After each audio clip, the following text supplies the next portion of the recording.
Pascal. You are now rocking with that dude Pascal.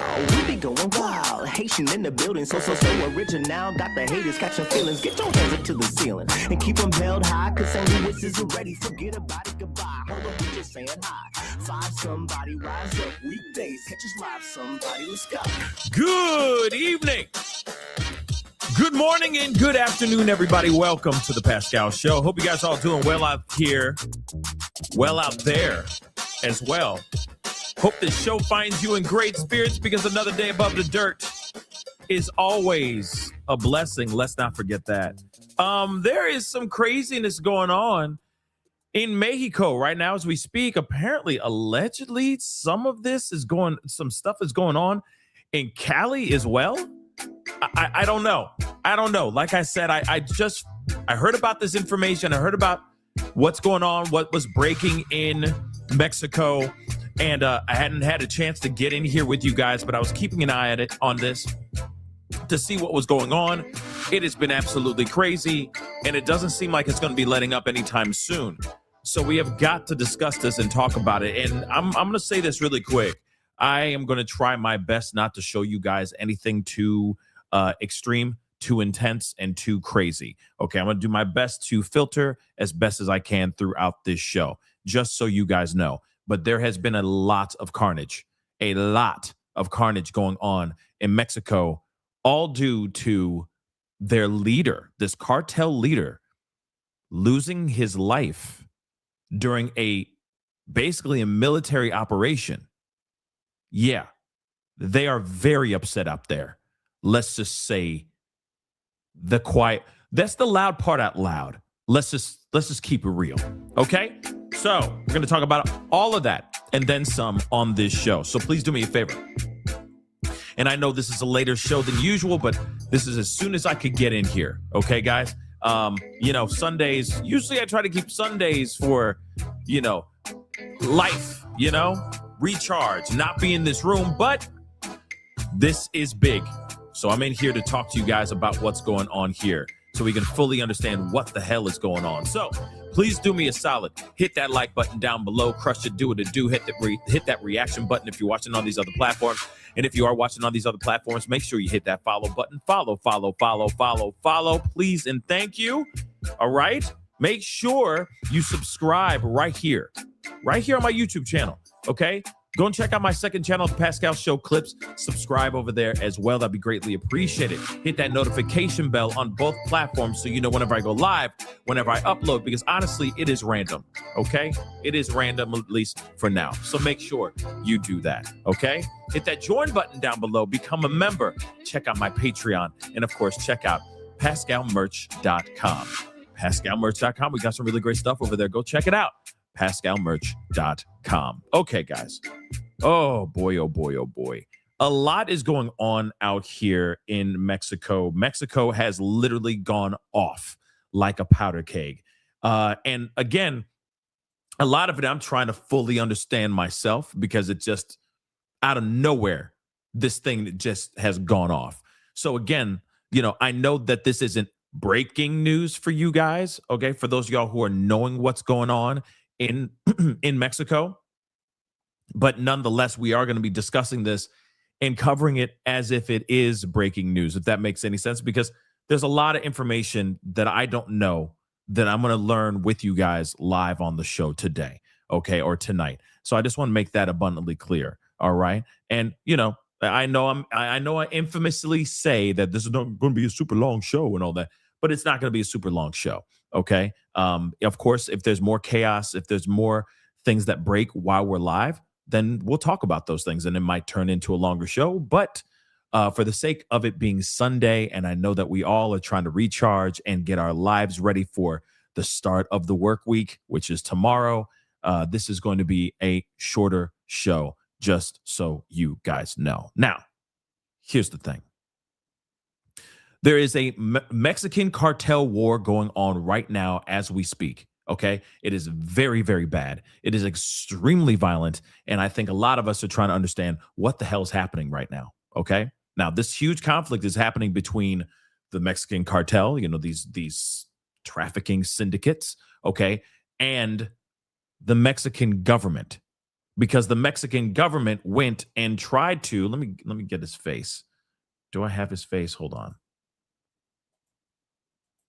They were trying to detain their leader, okay? Which is crazy. So we're and again, notoriously huge, okay? Huge. I think it's El Mencho. I think it's El Mencho, if I'm correct. So I'm just trying to pull up this photo. Okay, he goes by El Mencho. I think it's El Mencho. Okay. So apparently there was a military operation to take this man down, to arrest him, to detain him, take him into custody, and then this man lost his life. And after that, Cartel, they're not happy. Let's just say that. Okay. Now let me make this. Let me make sure I got this right. Hold on. Is it It's El Mencho. Okay. El Mencho. I was right. Okay. Si, senor. I was right. Now, a lot of people are very upset, or a lot of people in the cartel are very upset. Okay. Now, let me just let me grab this too so we can see this as well. Okay. So you see his face. I'm just taking him down for a second. But we got to look at this right here.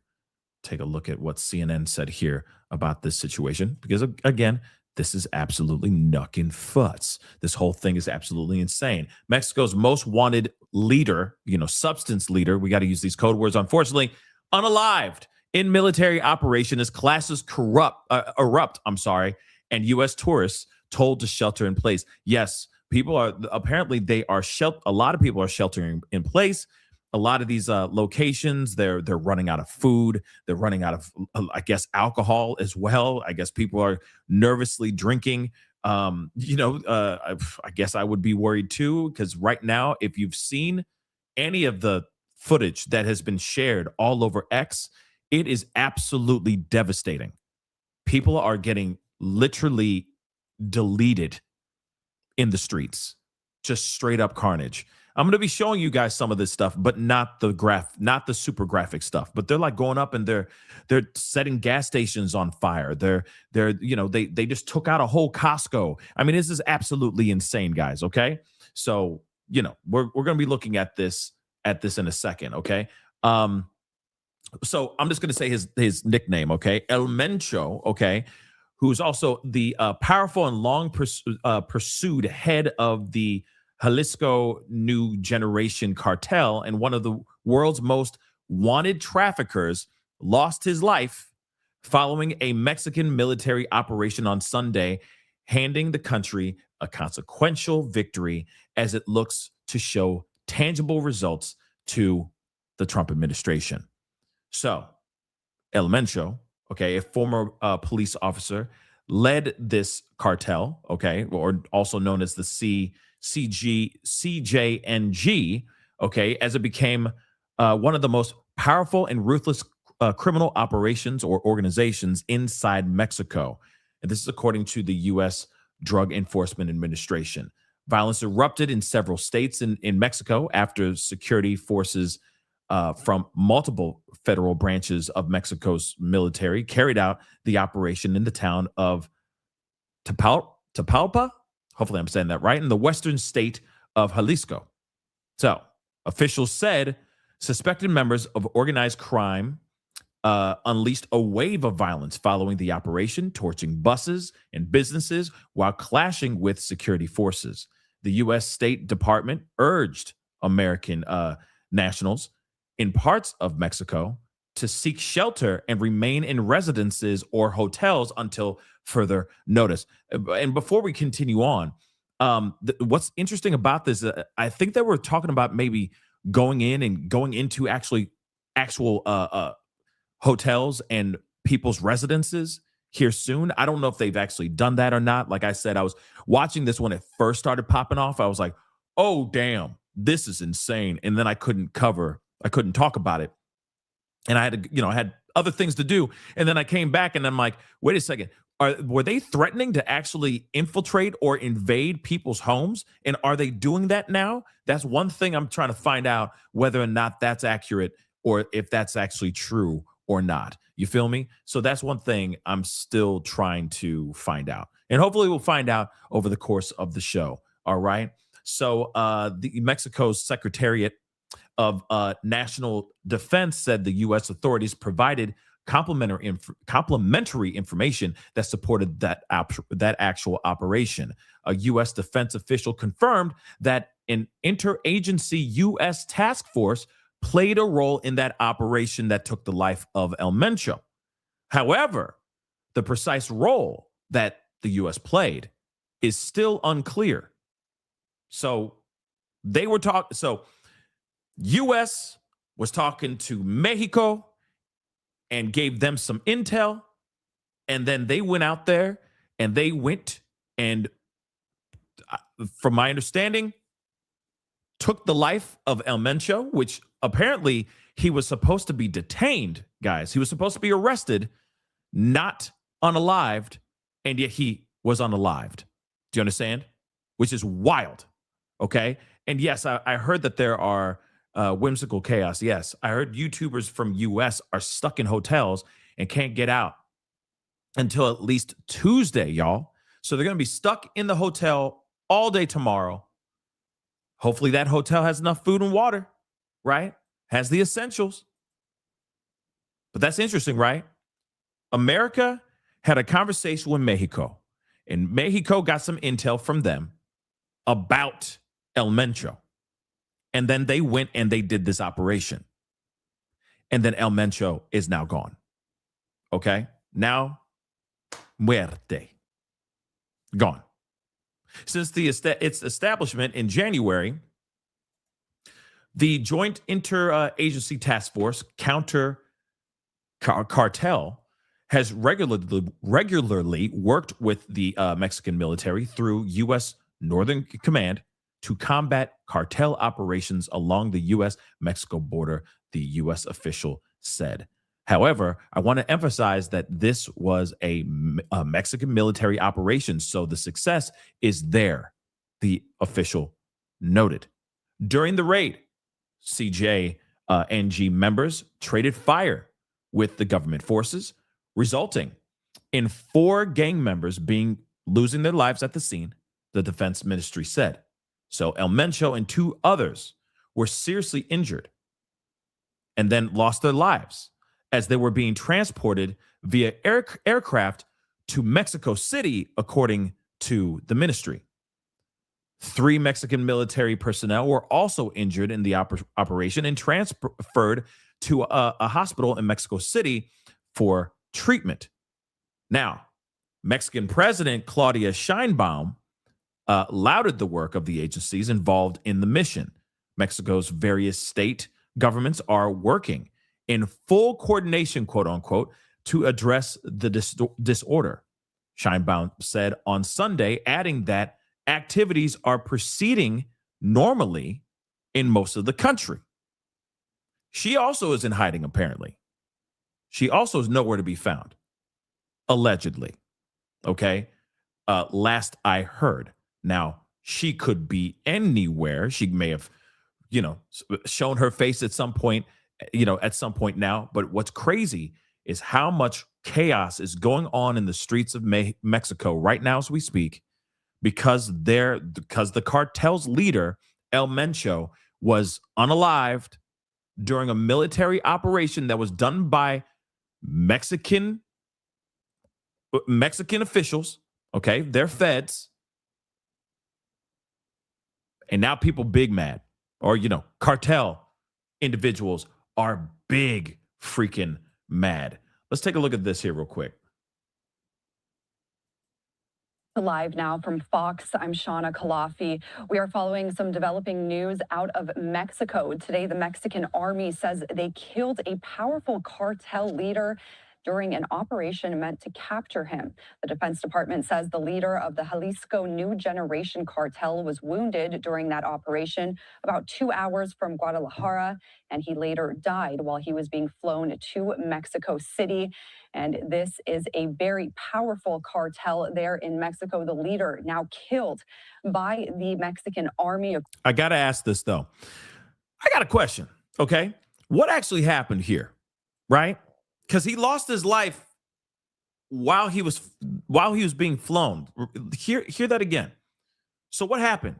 Was he shot before he was put on the plane or put on some aircraft and then he was taken off? Like, what actually happened there, right? Hopefully we get more information, but this is interesting, right? Says the leader of the Jalisco New Generation Cartel was wounded during that operation about 2 hours from Guadalajara, and he later died while he was being flown to Mexico City. And this is a very powerful cartel. Okay, so now that makes sense. So apparently, I think this dude was like, I ain't going down. Like, you ain't taking me alive. That's what I think. I think there was a firefight between federal, Mexican feds, Mexican military, and of course, he got hit, he got clipped, and then while they were transporting him to a hospital, trying to help him, he passed away en route. Right? That's what it sounds like. People, but again, cartel are mad, and this cartel ain't playing. The cartel's insane. Have you guys seen these guys? What they look like? They are suited head to toe. This is not like just a guy with a pistol just hanging out on the side of the street. These guys are full on tactical gear, y'all. It's insane. Okay. Yes, this guy was also an ex-cop. Yes, indeed. This guy, El Mencho, who lost his life, the head of this cartel, was a former cop. Pretty wild, right? Hell, there in Mexico, the leader now killed by the Mexican army, according to the Defense Department there. For more on this story, let's bring in Chris Dalby. He is an investigative journalist and author of CJNG, Crazy. A Guide to Mexico's Deadliest Cartel. Thank you so much for being here, Chris. It's an absolute pleasure, Shauna. Thank you for having me. So you actually wrote a book about this particular cartel, the CJNG. The Associated Press calls it the most powerful cartel in Mexico. The U.S. Deputy Secretary of State described the leader as one of the most ruthless drug kingpins in the world. Can you tell us more about this? Absolutely. If you've heard about the worst of Mexican cartel violence, the most abhorrent acts, the bodies, the decapitated corpses, the videos, crazy. A lot of that begins with the CJNG. El Mencho is one of the most influential drug kingpins in the last 30 years. I would put him at the same level as Pablo Escobar and El Chapo when it comes to the quantity of drugs that his organization has moved in Mexico, in the United States, and further abroad. He is directly and indirectly responsible for the deaths of thousands of people in Mexico and through drugs in the United States. Oh, okay. So he's a piece of trash. Sounds like he's a piece of trash. I feel like that's a safe thing to say. That's a safe thing to say, right? Right? The problem is that while he absolutely deserved to face justice, removing him removes the man who kept the CJNG united. And while the CJNG is extremely violent, by far the most violent cartel in Mexico, removing him will likely lead to 5 or 6 of his lieutenants turning on each other and ramping up the level of violence to perhaps record levels in Mexico to control the CJNG empire. And that's exactly what I was going to ask you. Now that he's dead, what does that mean for this operation? Who takes the lead? And will there be maybe more retaliation from the cartel now that this has happened? So you think these individuals, right? The other ones that are, his lieutenants, or he was saying lieutenants, that are, up for the spot, how does that work? You know, can't they do it a better way? Isn't there a more cordial way of getting the job done? You know what I'm saying? Like, is there a way that they could just like, you know, audition for the part or something like that? Yeah. So hi, yeah, I'm Pascal. I'm reading for the part of oh, okay, Mexican cartel leader. Yeah. Okay. Yeah. I'm okay. Yeah. Action. Okay. You know what I'm saying? Like, what do you do? So they're just gonna fight it out in the streets against each other? I mean, aren't they supposed to be brothers? Are they all supposed to be friends? So now the streets might get even bloodier because they're going to be trying to fight each other for the number one spot. What in the hell's going on? What the hell's going on?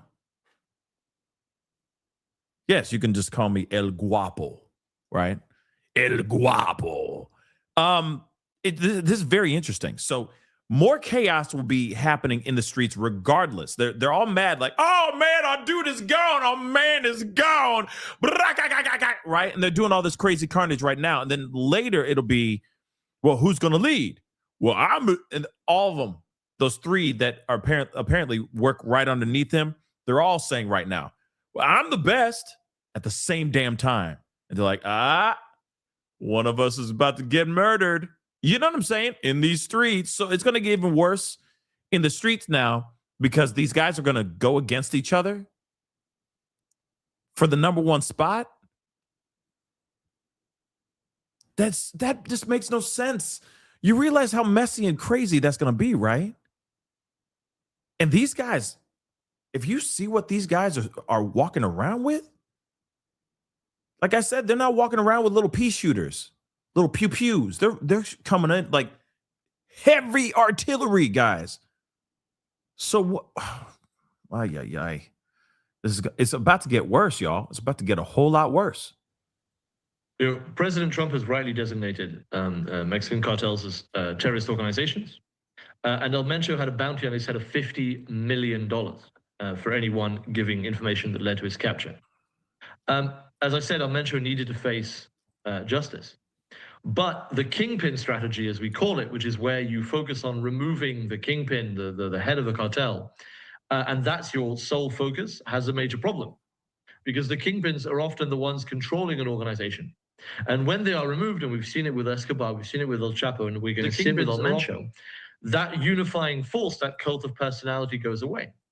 There are 5 or 6 leaders of the CJNG, which I identify in my book, who all have significant manpower, drug trafficking potential, contacts in the US, money laundering options, and incredible finances and weaponry that they will absolutely use if they think that they can claim a piece, if not all, of the CJNG. To my knowledge, El Mencho didn't pick a successor. To my knowledge, El Mencho didn't go to his lieutenants and say, when I die, when I'm arrested, this is the next guy. He may have done, but we certainly have no information as to that. So right now, what we're seeing in Mexico, the immediate response is what we call the narco blockades or the narco bloqueos. This happens a lot when these top guys are removed. And the cartel wants to make a big show of, you know, burning cars and blocking highways and blocking access to the airport. That often goes away within a few days, especially because the area in which they're being violent, Guadalajara, one of the biggest cities in Mexico, Puerto Vallarta, a place that millions of Americans go to on holiday, is where the government is absolutely going to want to show we're not letting the cartel dominate this for long. After that, across Mexico, there are so many criminal economies that the CJNG was involved with. We're talking about tens of billions of dollars in criminal earnings that are now up for grabs. And right now we're showing some video, what you just mentioned, those cars set on fire, the killing of this powerful drug lord, setting off hours of roadblocks with those burning vehicles, both in Jalisco and other states. Can you talk a little bit more about this tactic that is commonly used by the cartels to block these military operations?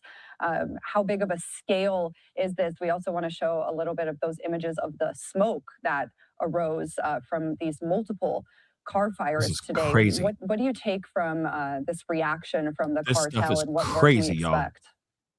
So information coming to me in the last hour has suggested that there's been some movement there. Yes, in the hours immediately after El Mencho died, gunmen took to the streets, imposed a curfew on much of Guadalajara and Puerto Vallarta. Again, these are cities in Jalisco. This is their home turf. This is where we can expect a stronger reaction. But there were videos of gunmen at the airport. That appears to have been substantiated, but that situation appears to have been... I'm about to show you guys footage of like stuff that was going on at the airport here in just a minute. Yeah, this is crazy. They just took over. They just took over the area, and there are places that are just, I mean, there's, I don't know what it's like right now, while the sun has gone down. It's nighttime now, but at the same time, this is insane. Okay.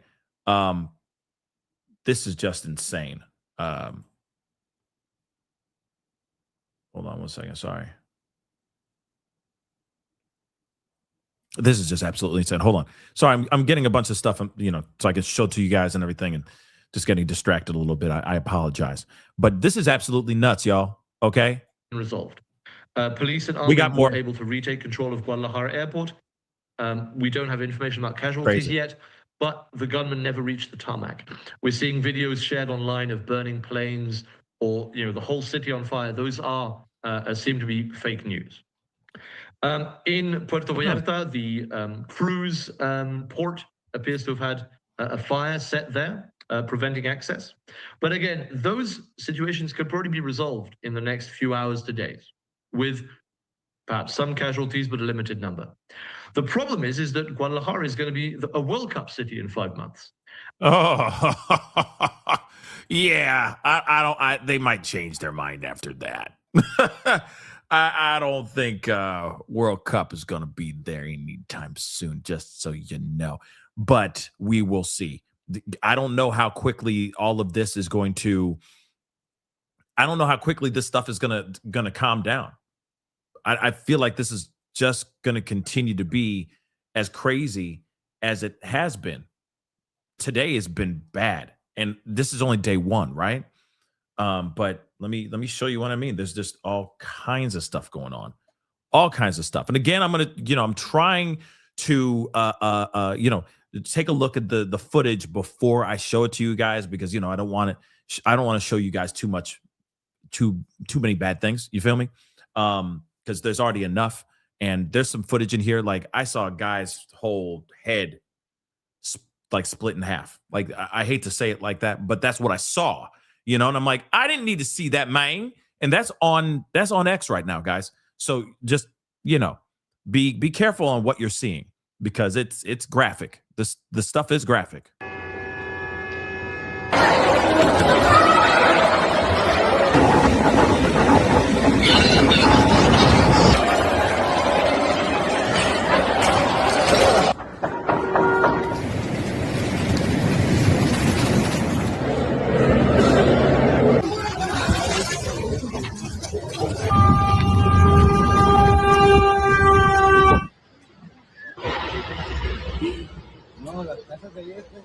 So it looks like a typical Monday.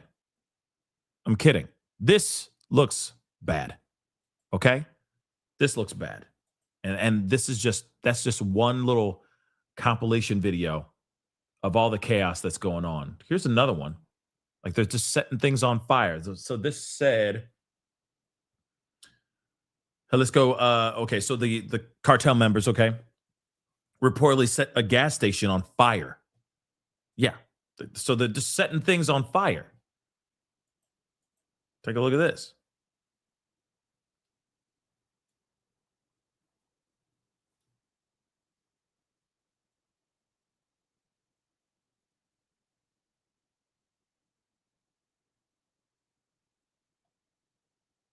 Because this is normal.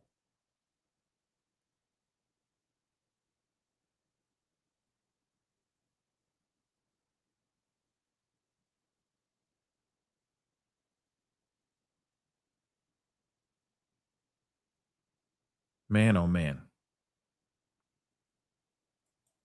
And this is just Sunday, everybody.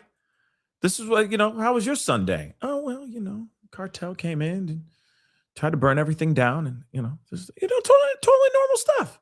Totally normal stuff. Okay?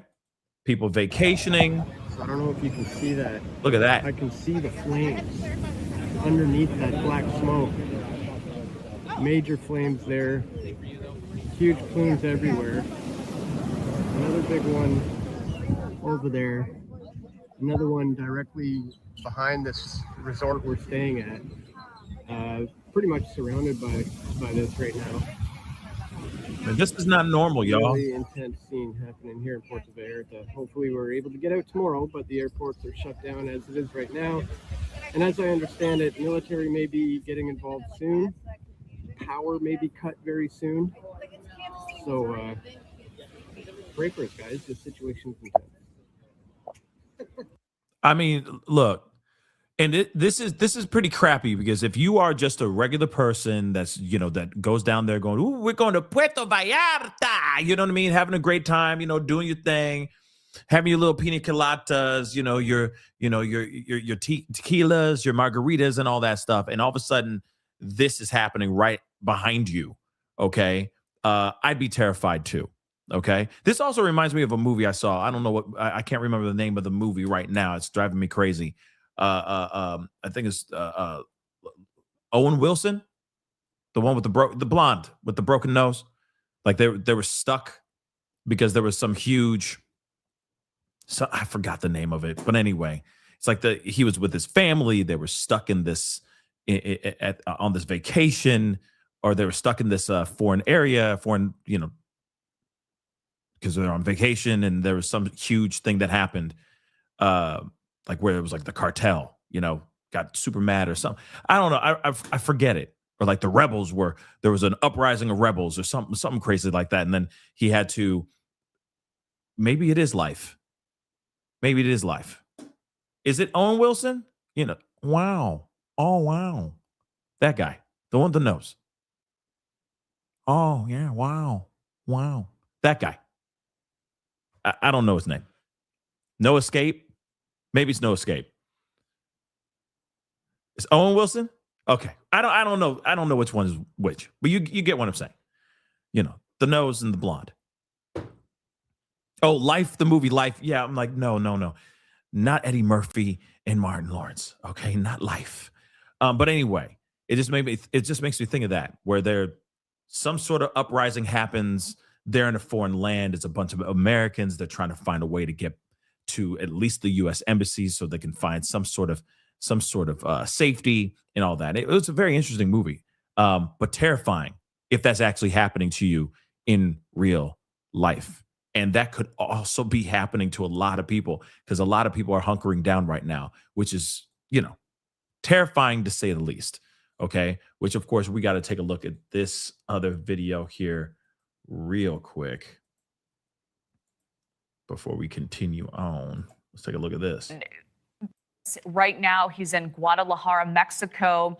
Omar, thank you. Joining us now, Omar Casillas. Right now, he's in Guadalajara, Mexico. Omar, thank you so much for hopping on this call. Quite a situation playing out. You went to Mexico for a marathon that ended up being canceled, and now your flight out tomorrow is canceled, and you're having to shelter in place. How are you doing? Can you set the scene for us? Well, right now it's just, trying to stay relaxed, not nervous, not panic. Just trying to see what I'm going to have to do tomorrow for food.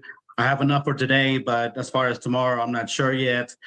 Just sitting here right now in my apartment, and all I can see or hear is ambulances, trucks driving by really fast. Crazy. So that's really the scenario right now, very uncertain. I'm not sure how I'm going to get back home. I was scheduled to go back tomorrow, but it got canceled. So right now I'm just kind of on notice and trying to see what happens and see how I can get back home. Right. And there are many people in that area who have similar concerns about getting food and those supplies that you absolutely need. Are there any businesses open? Are you concerned that, you know, some of those supplies may be pretty scant in these hours? Yes, absolutely. Even after, you know, they canceled the race, it was very, you can tell that businesses were closing down quickly. You know, once everything started, I was in the middle of the race when I started getting messages from my family telling me what was going on, and to just head back home to my apartment where I'm renting it. And luckily, I was able to get some food before I made it back at a place that was downstairs in the lobby area. But they were getting ready to close themselves too. So I just got a couple of essentials and I just came back, and I've been here ever since. And I'm just kind of waiting to see what happens. And like I said, as I was waiting, I saw what was going on in the Guadalajara airport. And then I got a message that my flight was canceled and they couldn't rebook me. So right now I'm just kind of in limbo and trying to figure out what my next move is going to be. So the embassy is urging Americans in the area to stay in contact with family and loved ones. Has that been a challenge during this time? No, not right now. And actually, a lot of family has reached out to me, and friends also. Family that's here in Guadalajara and in Mexico, and friends back home, and just to see how I've been doing. So the support has been great. You know, it's a very unfortunate situation. Never thought that I would be in this type of situation. I've never had anything like this happen to me anytime I've traveled to Mexico at any state.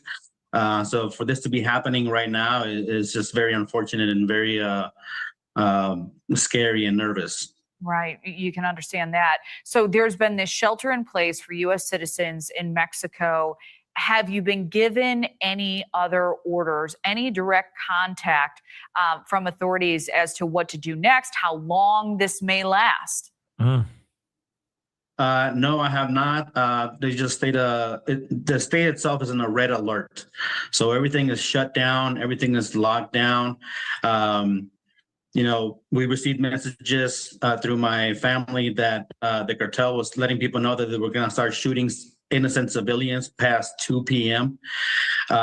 So ever since then, you know, before that, I just been locked down, and we're just kind of just waiting it out and seeing what happens. And like I said, trying to see how my next move to get back home is going to be, because I was scheduled to go back tomorrow, but right now I'm not sure when that will be. Right. I mean, there's a lot of people that are stuck right now. A lot of people. I'm hearing, like you guys just said something about YouTubers being stuck out there as well. You know, what were they doing out there? I don't know what they were doing, what those people were doing out there, the YouTubers. But at the same time, this is just a wild situation that's going on right now. But let's continue on. This is a Fox News alert. We're continuing to monitor the situation unfolding in Mexico, where the U.S. Embassy has put out a security alert for all American citizens to shelter in place. This comes amid reports of violence erupting in the state of Jalisco. Tourists at a resort in the city of Puerto Vallarta were told not to leave the resort, while photos and video shared with Fox News Digital capture billowing dark smoke clouding the skyline of the city. This frightening situation occurs after Mexican security forces say they killed one of the most notorious drug cartel leaders in their country, El Mencho, head of the Jalisco New Generation Cartel. All right, so this, you know, this comes not just in a vacuum. It comes in context of President Trump declaring the cartels foreign terrorist organizations and then taking out Maduro. Would Mexico be doing this if it hadn't been for the pressure President Trump is putting on them? I don't believe so. I mean, I don't know the domestic politics of Mexico in depth. I know that Mexico has, every leader we've seen in Mexico has tried to find some way to, I guess, live with these cartels, maybe out of fear, maybe out of being corrupt in bed with them. I'm not sure. But I think President Trump's made it clear that we're not going to stand for it. And they're just a little bit, listen, if Democrats want us to have an open border, we can just jump across that border going in the other direction and take care of some of these folks. And so that's been the, you know, rather than letting the cartels in, we're going to push the door, make it open the other way, and send some folks in down there. It's kind of been the threat with President Trump in this administration. We did see what happened in Venezuela, and I don't think Mexico is far off from that. I don't think we're going to try to overthrow the government, but these cartels aren't waging war These cartels are waging war on us, not just Mexico. And for that reason, we have every right in the world to have an interest in them going away. And it seems like Mexico maybe feels empowered, maybe supported. I'm not sure what we're doing is in the shadows, but it looks like they're taking steps to correct that. Yeah, I like that idea of open borders work both ways. That's very, very cool. Look, I forgot his name. He's El Mencho. El Mencho, that's right. Convicted in 1994, spent 3 years in prison in the U.S. and was released.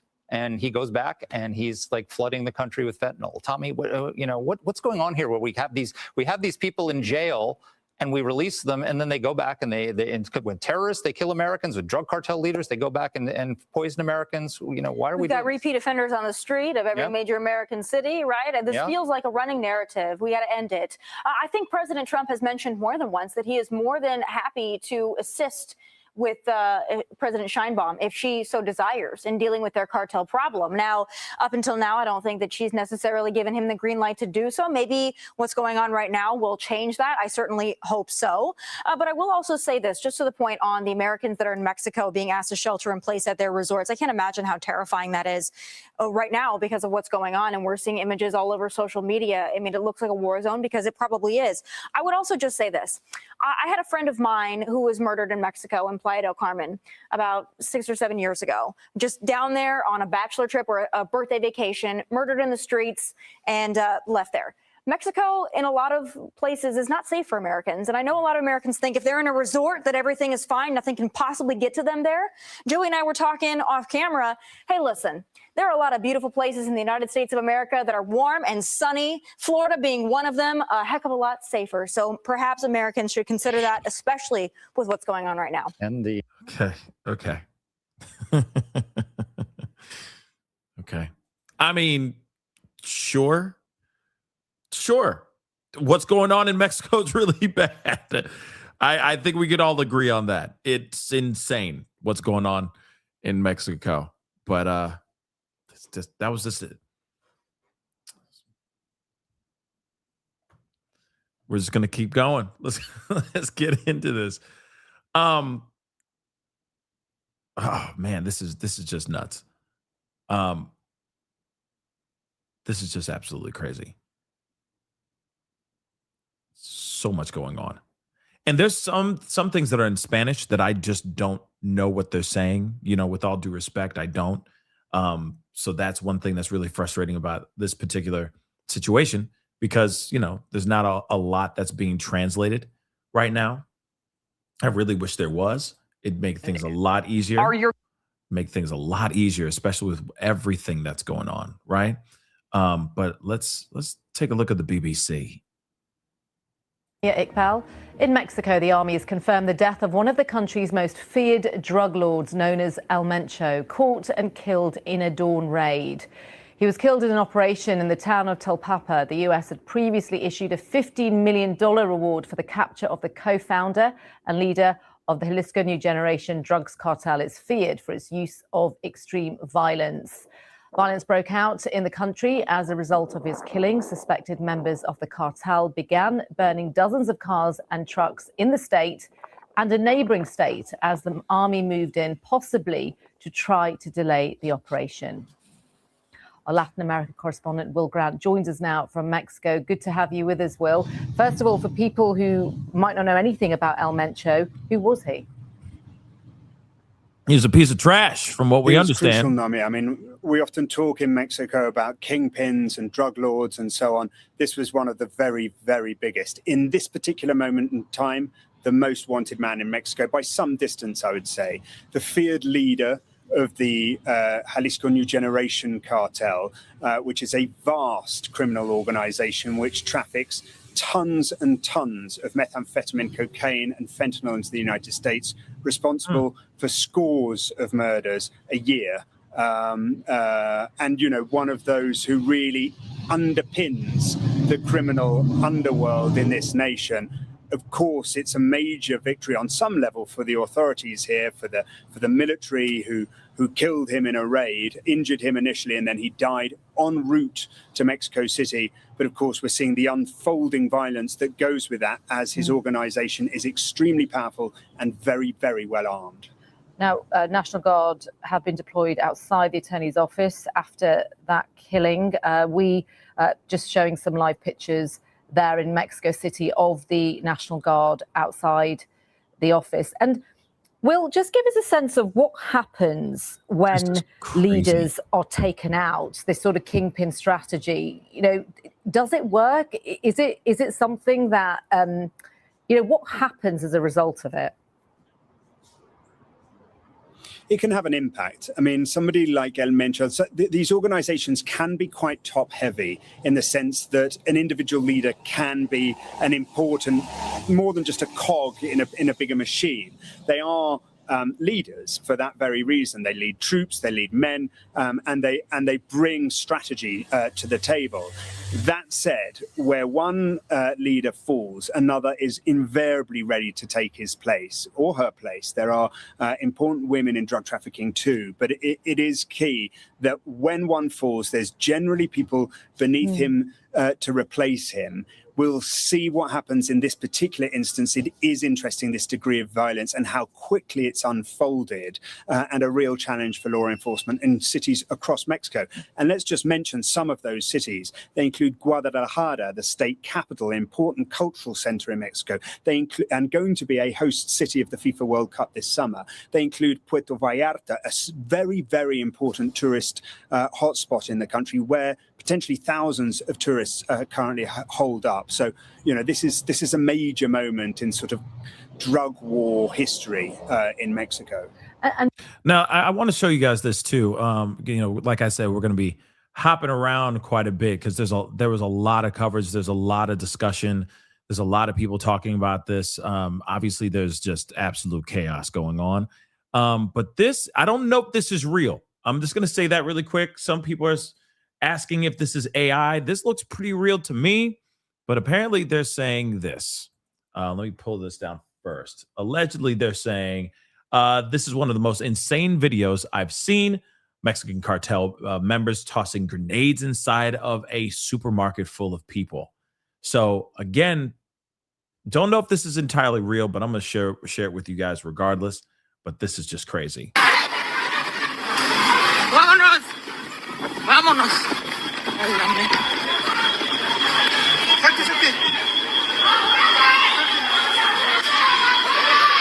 Now, I don't know if that is entirely real, but if that is real, that's scary. I mean, they burned down, from my understanding, they burned down a whole Costco. You know, the Mexican cartel burned down a Costco. Yeah. Like it's bad out there. It's bad. Now, I'm wondering if there's anything that's going on right now. Because, you know, obviously a lot of things have been, you know, like it's the nighttime. So is there going to be more crime in the nighttime? I'm kind of curious about that too. But take a look at this. Multiple vehicles burn in the parking lot of a Costco in Puerto Vallarta as the cartel continues to rampage throughout the city and across the Mexican state, okay, of Jalisco. But look at this.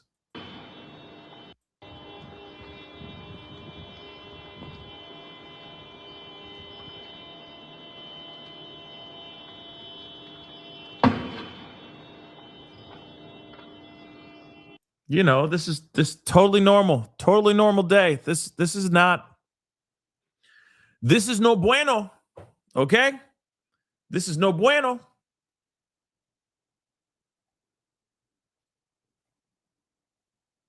So that's one that's definitely being shared quite a bit right now.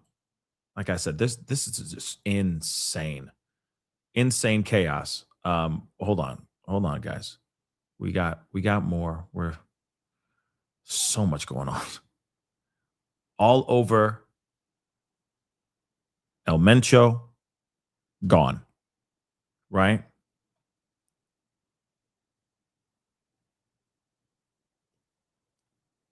Hold on one second.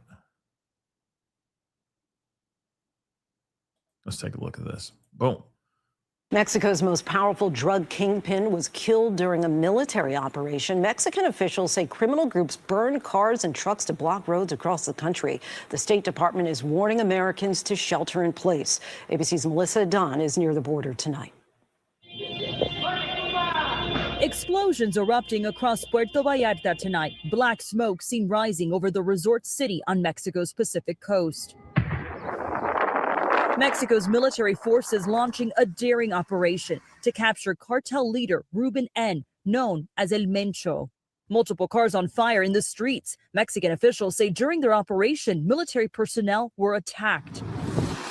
Several cartel members were killed, including El Mencho, the head of the new generation Jalisco cartel, who died while airlifted to a hospital in Mexico City. Mexican authorities say the United States provided complimentary information for their operation. A U.S. defense official telling ABC News Northcom provided information for the raid. The violence forcing the Puerto Vallarta airport to suspend all flights. This stranding many U.S. citizens trying to get home. Yeah, I mean, at first we were like, what's going on? And then, then you find out, hopefully they lift the ban and we're able to go out.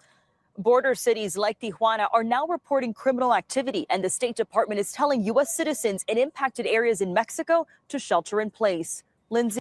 Yeah. People are sheltering in place. There are some reporters that are out there as well. This is something that I saw earlier today, and I want to share that with y'all as well. Let's take a look. It's from Dan Dix. Let's take a look at around anywhere where the police or the military. This is Dan Dix here reporting for Press for Truth, coming at you here live in Puerto Vallarta, Mexico. Just had the military driving past me, and as I understand it, I should not be around anywhere where the police or the military are, because they are the target right now. As you can see, this whole place is like deserted right now because there's burning cars back there, burning cars right here still smoldering, and the situation is incredibly intense. As I'm sure you've already heard, there was a top drug lord cartel member, El Mencho, who has been killed. He's definitely not sheltering. That I feel like that's kind of safe to say. This dude ain't sheltering. Okay. Yeah. This is just nuts. And yeah, the random left turn. But if Brian Enton has gone back home or gone back to where News Nation is, right? Back to the headquarters or whatever, that tells you that the Nancy Guthrie case has officially gone ice cold. That's basically what it is. That's the vibe I'm getting. Just so you know. Of course, we cover a lot of things on this show, which, by the way, shameless plug. Do me a solid, okay, if you can. Please hit that like button down below. Can we get it to 2K really quick? Because there's a lot of y'all in here. So if you guys can, please hit that like button down below. Send it all the way up. Send it to 2K. 2,000 likes. That'll be amazing. All right. Of course, do not forget to hit that subscribe button here. Subscribe. We are very close to that goal of 200,000 subscribers right here on this channel. And again, I cover a lot of things on this channel, everything from breaking news stuff, from true crime to pop culture to politics and all the mucky muck in between. So if you appreciate information and news with a little bit of entertainment, with some pizzazz, with some moxie and some chutzpah, then make sure you hit that subscribe button, okay? And hit that notification bell so you know whenever I go live or whenever I upload. Anyway, let us get into this, okay? This is absolutely crazy. Gotta say it. This is absolutely crazy. Let's see what else is going on here.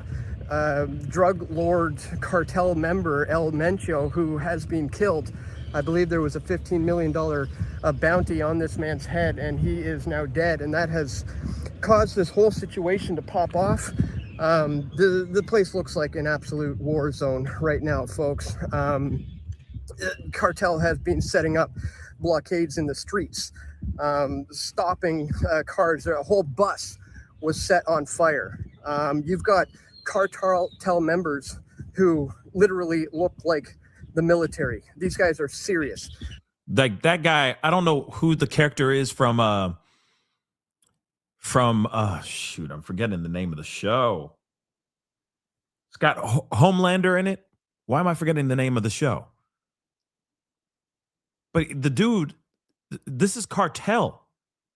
Why does he look like a character from freaking Call of Duty? Real talk, this is insane. Insane. The Boys, yeah. You know who I'm talking about. If you watch The Boys, you know who exactly I'm talking about. I just can't think of his name. But yeah, he looks like a G.I. Joe action figurine, for crying out loud. Okay? But yeah. All right? This is nuts. Absolutely nuts. So these guys are full on Black Noir, I think. Is it Black Noir? Maybe it is. I don't remember. But anyway, crazy, right? How they're suited and booted like this. These guys mean business. Costco was set on fire. A hospital was under attack. People running for their lives. There was the Guadalajara airport that was under attack. People literally running all over the place, screaming and crying. The Puerto Vallarta airport as well has had a big scare. A lot of people were evacuated on the tarmac. Had to run out on the runway to get away from the intense situation. And it seems like it's not about to slow down anytime soon. As I understand it, the cartel have announced that they are going to be entering private homes. There it is. And potentially hotel resorts. Now, here's the thing. Have they started doing that? I haven't heard any reports of them actually doing that yet. I mean, I hope they don't do it at all. But I haven't heard anything about them actually going into homes and hotels and just causing mayhem. I haven't heard anything of that yet. But maybe you guys have heard something. So anybody, you know what I mean? Anybody knows, please comment. Put it in the comments. Please put it in the family chat. Let me know. Are they doing this right now? Are they going into homes and hotels? There was a deadline of 5 p.m. today. And I haven't heard anything since then about whether or not they've gone in. So just something, because that's very concerning. Because people are thinking, okay, we're going to be fine. We'll be safe if we stay home. And they're like, oh, no. Oh, you trying to stay away from the trouble? Oh, no. The trouble's coming to you. And that is a big problem, y'all. At 5 p.m. Our time, if their demands are not met. So this thing could be just the beginning of what we're seeing here. I mean, the situation is so intense. I've been doing reports from my resort where there was just smoke surrounding all over the place, cars being lit on fire everywhere. And, I've been posting those to my Twitter, Dan Dix PFT. A lot of people have been re-uploading the footage and just saying, look at this footage a tourist got. I'm not a tourist, guys. I'm a journalist. I'm here working, actually. I've been speaking at a conference for the last 5 days, in attendance at this conference. And I'm here now documenting on this situation live. And it was a little scary being over there right as I'm starting the video. I had military rolling up on me, and as I understand it, that could often be cartel members.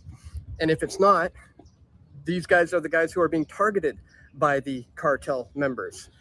So very, very intense situation popping off right here. As I said, go to my Twitter if you want to keep up to date with my my reports on this. Dan Dix PFT.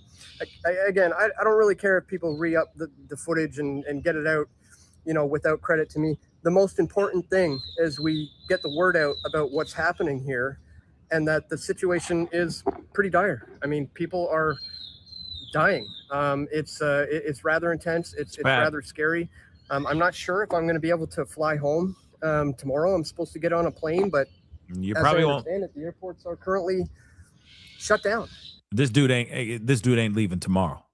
I hate to say it like that, not trying to break anybody's hearts, but yeah, he's not leaving tomorrow.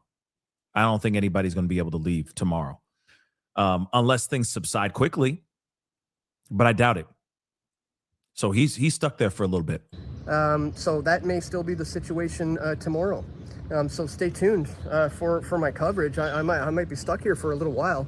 If you guys want to support me, go to pressfortruth.ca. Make sure you follow me on all the major platforms that I'm posting on.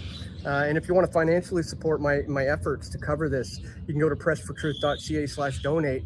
But again, the most important thing right now is just to share this information. You're not going to get a lot of this probably from the mainstream media, and I'm here on the ground. So I will do my best to bring you the truth of what's happening here. So just wanted to give you this quick little update, guys. And I appreciate, any person that's out there reporting from the, boots on the ground kind of reporting. It's always appreciated and always respected here, because it takes some guts, to just show any of the chaos that's going on over here. Especially, I mean, a lot of these people are risking their, sticking their necks out to show what's really going down. Take a look at this. Crazy, guys.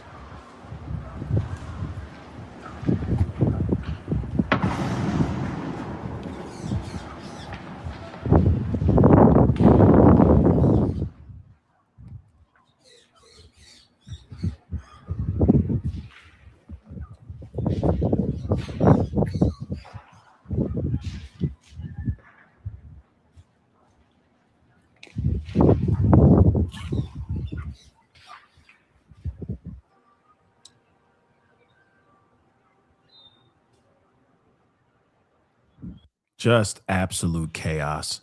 And I don't know. Tomorrow might be even worse. You never know. Tomorrow morning, we might be seeing much worse.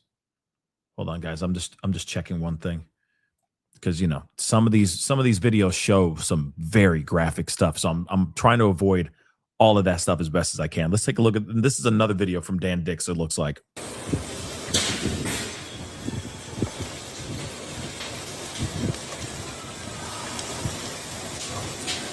So everybody is being told to leave the area right now here on the beach. The tiki bar is being cleared out. All of these things are being cleared out. It's being roped off right now.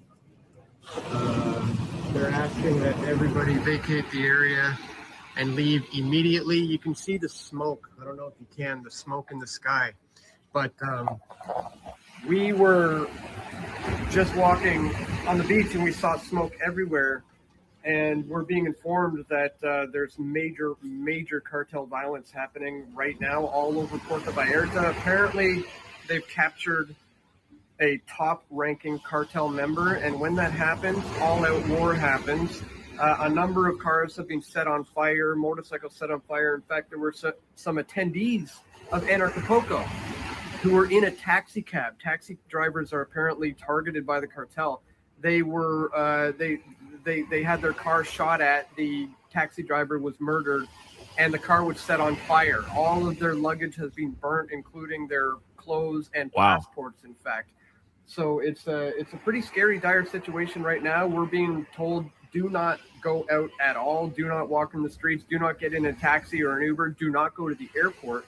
In fact, the entire airport may be shut down right now because of this cartel violence. I mean, hold on really quick. Now, somebody, JC, I think on Facebook just asked, what are the demands from the cartel? You want to know something? I have no clue. That's the one thing I'm trying to figure out. What are the demands of the cartel? Because they're basically saying we are ordered to unalive anyone who gets in our way, and we don't want to harm the people. Everyone stay in your homes until this situation is under control. And this was translated, but this is from the cartel themselves. We're going to look at that here in a second after this video, but they are literally saying, hey, we don't want no beef. We don't want no problems with the people. But if you get in our way, we will take your life. And they're saying if they don't meet our demand, I don't know that's the thing. What are these demands? What is it? What, give his body back to them or something like that? I don't know. Like I said, this is strange. Did TMZ get anything? Did they get a ransom note from the cartel? I don't know. But this is very strange, right? They're like, hey, our demands are this, which what are they? I don't know. And if they're not met, all hell will break loose, and we'll start going into hotels and people's homes and just start causing chaos for the sake of causing chaos. This is nuts, y'all. Nuts. We heard Trump mentioning a while back that he's going to go after the cartel in Mexico. Is this the beginning of that? Are we witnessing it live? I don't know, but everybody here has just been instructed to leave the area immediately. The entire beach here is being shut down. It's clearing out, and really, really intense situation going on here in Puerto Vallarta. So I'm gonna continue to document this as we do. We're gonna stay safe in our hotel. I don't know if you can see the smoke in the air, but it's all over the place. It's thinned out now in the last hour, but apparently, from what I understand, there's a whole bunch of cartel violence happening all over the city right now. We don't fly out until tomorrow, but hopefully it's not going to be an issue for us, because as it is right now, the airports might even be shut down. I hear the military is getting involved. Some of these cartel have in the past shot down military helicopters because they literally own rocket launchers. So this is serious stuff. This is serious stuff. Again, everybody is being forced to vacate the bar, the beach area, and smoke in the air. Major situation here in Puerto Vallarta. This is nuts. I know I keep saying that, but this is just so crazy. And I'm just seeing off camera, like off screen, to see if there's a specific or a list of demands that they're saying or anything. And right now I haven't seen anything as of yet. I'm just looking at news. So there was a $15 million bounty on his head, on El Mencho's head. That's also information that I think that's very important. Of course, we already know the Mexican operation set off a wave of violence with gunmen torching cars, blocking highways in more than half a dozen states. Let's see. Yeah, I'm just seeing if there's any any factual demand for something by the cartel. And I don't see anything yet. But hopefully we'll, as we continue talking, as we continue going through this stuff, we'll get some more information here. And of course, we got to take a lot of things with a grain of salt, because you know how the internet can be wild out here. The internet can move fast, and sometimes the stuff is just fake. They just make up stuff for the sake of making things up, or for the sake of just being a part of the conversation, a part of the story. So we got to, be mindful to, take a lot of things with a grain of salt. But allegedly, they are saying that, hold on, I got to comb through this really quick to make sure that we are not. Is this real? This can't be real. Is this real? There's a video here. I don't know if this, hold on.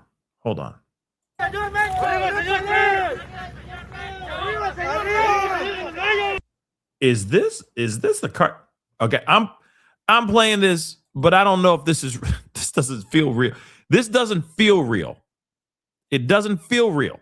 But I'm gonna play a little bit of this, okay? Apparently, this is the CJNG cartel.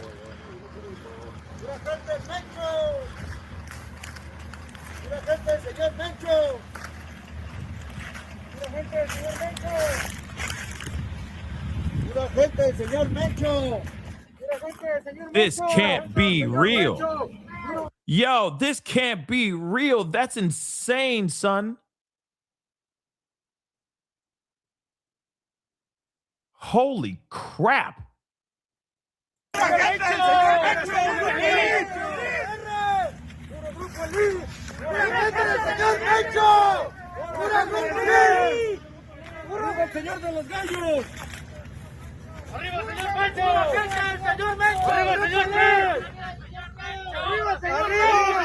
Look how far it goes down. Look, hold on. Hold on. Look, it goes, the line goes as far as the eye can see. Look. It does look like it's AI, but it looks real. Look at that. It goes all the way down there now.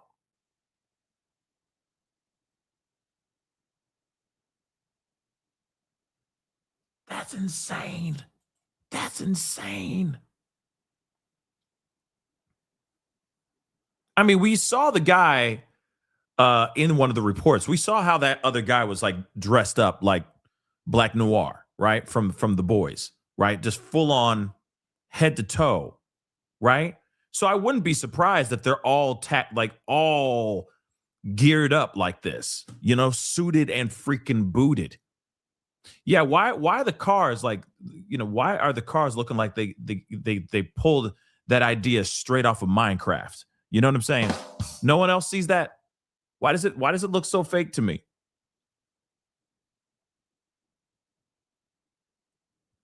That is a lot of people. Now, obviously, we've seen the footage. Like they've been out here. We already know that they mean business, okay? And they're not playing. Like showing you guys this video again. Hold on. Look. A ver si muy verga te topas con nosotros. Ahí tengo desamarrados los perros, culero. Y así voy a andar patrullando. De tu puta madre. Órale, vente, hijo de puta madre. I understand.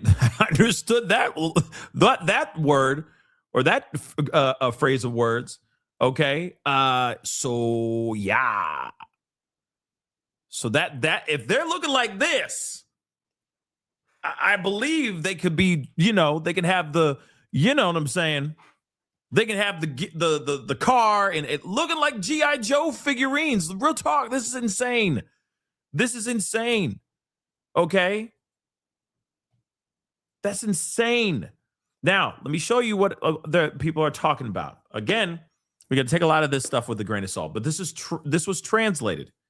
All right? So an important message or important announcement. Do not leave your homes. All hell is going to break out because of the filthy government. We have orders to, I got to use these code words, okay? But we have orders to unalive anyone who gets in our way, and we don't want to harm the people. Everyone stay in your homes until the situation is under control.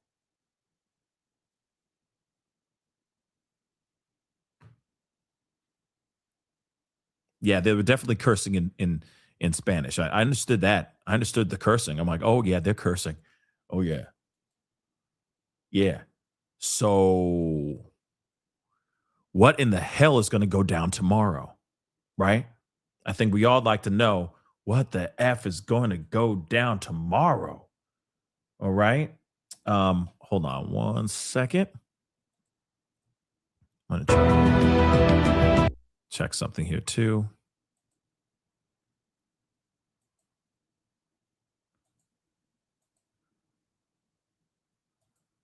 This is nuts. Hold on. Hold on, guys. Let's see here. Oh, okay. So I was right. I mean, I was saying something ridiculous, but it looks like there has been a demand. And this is thank you. Who sent this to me? Thank you, Kimmy. Thank you so much for sending this to me. And this is according to 2C TV. Hopefully I'm saying that name right, or Tosi or 2C TV. Okay. CJNG's demands. The cartel's demands are as such. Release of El Mencho's body. Surrender of those in government responsible for his unaliving. So that's what they want. Just so you know. They're like, hey, we want you to give up the body and bring the people who actually pulled the trigger on our man. And then we will not have beef. There will be no problems whatsoever. Give us our mans and give us the man or people who took our man's life, and we good. If not, we going into houses and hotels. Period. So that's what's going on. Interesting, right? Number 2 will not happen. I can see number 1 happening. Sure, they're like, okay, say less, bro. Here you go. Here are his remains. R.I.P. You know what I mean? Here he go. But giving up the person who was responsible of pulling the trigger, you got another thing coming. That ain't happening. Number 2 ain't happening. So this might be a little while. I'm just being real. I just don't see them. I just don't see it. You know what I'm saying? I don't see number 2 happening. Oh yeah, well here he is. No, that's not going to happen. Are you? You know what I'm saying? They're not going to be like, okay, here you go, boo boo. Here's Officer such and such. Enjoy yourself, Cartel. We cool? You know, is it a truce now? No, they're not going to do that. That's insane. That's insane. So I don't see that happening anytime soon, but I do appreciate Tusi TV for saying that. Okay, for giving us that information. Mexican government has just over half an hour to surrender the narco terrorists' demands. The situation will rapidly escalate after the deadline. But here's the thing. Has it escalated since then? Because let's be real. In Puerto Vallarta, right now as we speak, it is 9:26 p.m. local time right now. So it's been well over almost 4.5 hours since they were supposed to meet this deadline of 5 p.m. So are there houses and hotels being just ransacked and raided by narco terrorists right now? I think that's something that we need to find out, right?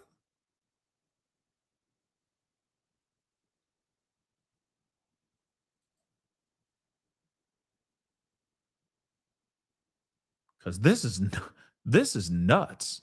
This is nuts, y'all. Yeah, there's no way. There is no way on God's green earth. Okay, I'm sorry to make it like this, but I gotta say it. There's no way on God's green earth the Mexican government's just going to be like, oh, that's all you need? Well, here's his body and here's the guy who pulled the trigger on him. Then that's not going to happen, guys. So what? Are they out there in the streets losing their minds right now? Or are they going to wait till tomorrow morning to do it? After they've already had a belly full of coffee and a cup of flatas. Come on, guys. I'm just curious. Is flatas a thing? Is flatas a thing? I don't even know if flata's a thing, but you know what I'm saying, okay? Some churros, some tortillas, something. Just curious. Just curious. Here at 6, the killing of a powerful cartel leader in Mexico sets off chaos south of the border. The violence spilling from the state of Jalisco all the way to the U.S. border as Americans are warned they could be flautas. Good evening. I'm Jory Rand. And I'm Liz Nagy. This is Eyewitness News at 6, live on ABC 7, Hulu, and wherever you stream. Now, all of this started this morning after a Mexican military operation killed the leader of the Jalisco New Generation Cartel named Nemesimo Osuega Cervantes, also known as El Mencho. The response from cartel members was swift and violent, lighting cars and businesses on fire in a wave of violent retaliation. Americans are now being told to shelter in place. The panic spread inside to airports. Flights have now been affected. Many already canceled. Eyewitness News reporter Tim Pulliam joins us live from LAX with some late-breaking developments tonight. Tim. Jory, Liz, we spoke to travelers who were impacted by those flight cancellations and delays to Mexico. They were frustrated at first until they heard about the fires and destruction.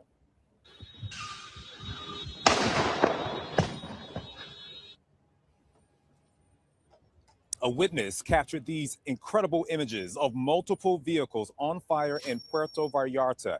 Locals and tourists are being ordered to shelter in place in several cities in the region after Mexico's army killed a powerful drug cartel leader named El Mencho, who is also accused of supplying illegal drugs across the U.S. His killing set off several hours of roadblocks and burning vehicles. which authorities say is a tactic used by cartels to interfere with military operations. The chaos forced airlines like Air Canada and Air Mexico to delay and then ultimately cancel incoming and outgoing flights in the region. That impacted several passengers at LAX, leaving them stranded here for hours. We've been here since 8 a.m. and we're exhausted, we're tired, we're like worn out, but you know, we're making the best of it. So I'm just happy that we're here and we're safe. Yeah, the U.S. State Department has warned American citizens and tourists to shelter in place in Mexico due to those ongoing military operations there. Tim Pulliam. Yeah, I'm praying for everybody in Mexico. Real talk. This is some really scary, shocking info. We got to look at this other thing. Oscar Ramirez is another person that's been doing some like coverage. Oh, snap.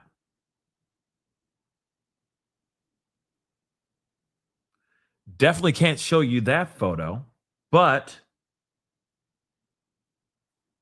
they have put out the first photo of El Mencho deceased.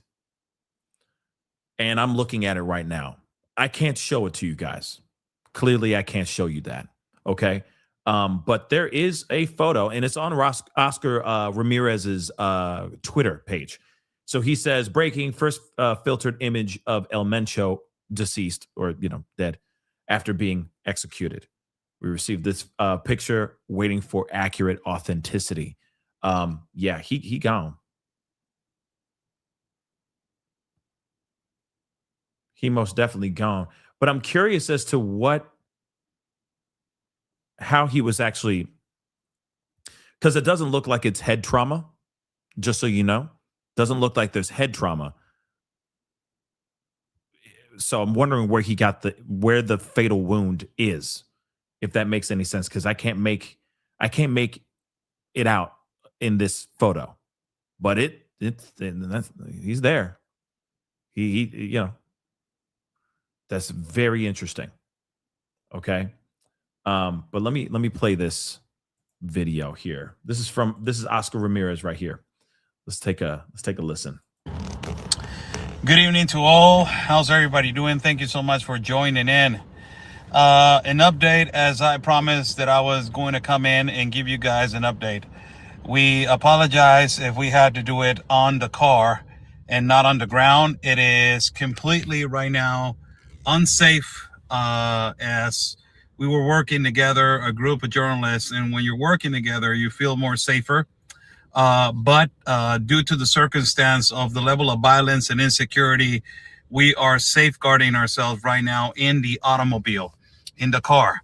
So the level of incidents have increased into 18 until now in the whole state. Incidents. Why the government of Mexico, it is in the state of Baja, it is categorizing them as incidents. It is categorizing them as incidents because they're not only burning automobiles, they are burning also businesses. Now, the most aggravating thing about this is there's a social media threat right now. It can be fake news. We cannot confirm that is if it is a real post or if it is a fake post. What I can tell you, it is that businesses, they're closing at 6 o'clock in the evening. A lot of businesses are closed, and a lot of businesses are just, all of them, they're closing early because of the level of increase of violence, the threats that they have been receiving lately and momentarily as this has been going on. And ultimately, I'm seeing businesses as Costco, as Calimax. These are, convenience stores, big convenience stores. You can compare them to basically, I don't know, in the United States, like a Walmart. These stores are closing. Already, they have suspended every educational classes, normal classes for elementary, junior high school, and colleges. They suspended classes in the whole state of Baja. And also, not only that, the most aggravating and concerning thing about it is this post that they just posted on social media, which a lot of people are extremely concerned.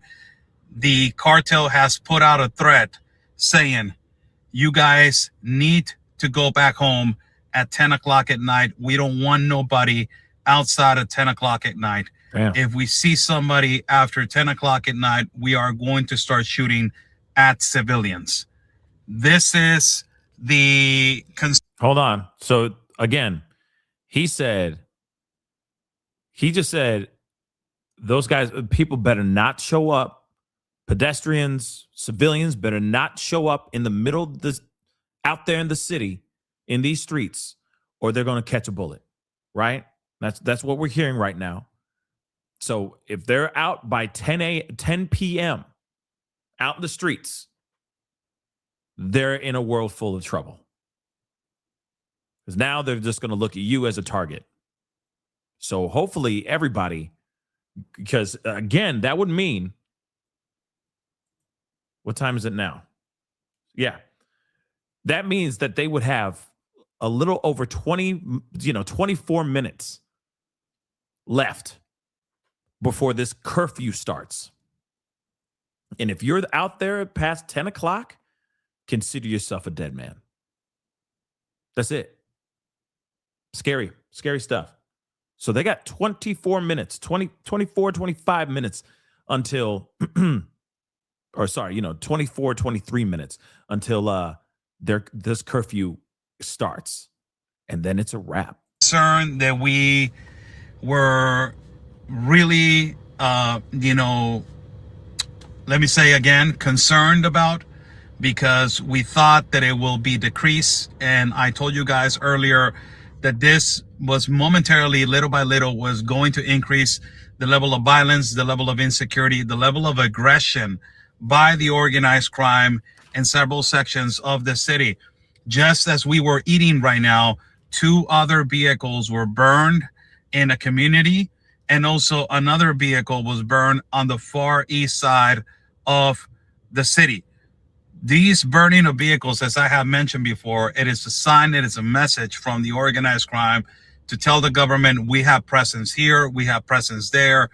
And at the end of the day, it tells you the level of power that they have over a city. I am completely surprised as we speak right now of the level of power that the cartel of CJNG has over the city of Tijuana. The majority of the people of Tijuana thought that the Cartel de Sinaloa was the one that it was in charge of this particular city and also of the state. Oh, surprise, we are now getting to realize that the CJNG cartel had a lot of presence in the state of Baja. And today you are seeing a significant repercussion of their violence and of their, basically of their aggression to the normal civilians, and also to scare the population and the civilians of what is currently developing right now in terms to the execution of El Mencho, leader of del Cartel Jalisco Nueva Generación. There is a video of the body of El Mencho arriving to City of Mexico to be examined and to be detained by the forensics department in Mexico. This clearly is one of the biggest executions possibly in Mexican history. A perfect execution without no reports of authorities being hurt and authorities being gunned down. This tells you the level of possibly of a strategy that the local federal government of Mexico had in also working with the American authorities as we speak, collaborating to take down this cartel member and this leader, and basically now secluding the Cartel Jalisco Nueva Generación, encapsulating them to see what they are going to do next. Who is going to be taking the seat of this criminal organization? Who's the one that is going to be in charge of this criminal organization? It is going to be something that this is the thing that is going to be developing during the week. Who's going to take charge? If it is going to be divided by sections, is it going to be divided by territories, or is it going to be one head that is going to be taken over the the organization of the criminal organization of the CJNG Cartel? As we're going to see that develop, and during the week, we're going to actually be reporting there's going to be a lot of instability in the country, hoping that the reports are going to come out from the government, the real reports of the government, and ultimately at the end of the day, see that this is a huge accomplishment. Whatever, whoever, whatever you want to see, however you want to see it, this is a huge accomplishment to eliminate a leader of this magnitude, that it was terrorizing a whole country by a greater significance. This guy was an extreme terrorist. And, and now that he is not in the face of the earth, we will see how the Mexican government from here moves forward with the pressure of the American government, which I have said this before in the past broadcasts. There is a collaboration not too long ago, 19 of these officials from special forces that were led into Mexico to basically on a mission. We do not know what kind of mission. Possibly they were led in on this mission, and possibly they were the ones that they executed the mission, but the ones that they are already conducting and saying that they were the ones that took the mission as leading the mission was the federal government of Mexico. Now, a source from ABC and CBS News has confirmed that an official from the Department of Defense of the United States of America has already again confirmed that there has been collaboration with the Mexican government, and this collaboration meaning that ultimately don't get murked now, Oscar. This collaboration meaning that basically I'm sorry about that, that the authorities of the United States entered the country of Mexico on the mission to collaborate with the Mexican government and execute the mission to eliminate El Mencho, Nemesio Oseguera, better known as El Mencho. An update, they're interrupting my live feed. I don't know what's going on. This is an update of what is currently happening right now in the city of Tijuana. Stay safe. I will be, giving you guys more an update as things are moving forward and things are moving on. This is not going to slow down. They're going to be putting more narco blockades on the city. They're not going to go away that easy. Stay safe. And like we always say, God's plan, it is our mission. Yeah. So of course I'm going to keep an eye on his page, because obviously this was something that he did about an hour ago. And then of course, we got a little over 17 minutes or so before curfew is supposed to commence. Now, what's interesting is that it's the cartel that's doing a curfew. It's the cartel who's sitting there going, your asses better be inside your homes and your hotels by 10. If we see your ass out there, brakaka. That's crazy. That's crazy, guys. Okay. But it's, you saw that moment he was looking, like what's going on over here. I get it. I get it. I'd be very concerned about what's going on. Right now, there has been some other things. And I'm going to get into those things here in just a second. If I can find it. Let me find it again. Shoot. I'm trying to remember this guy's name. There we go.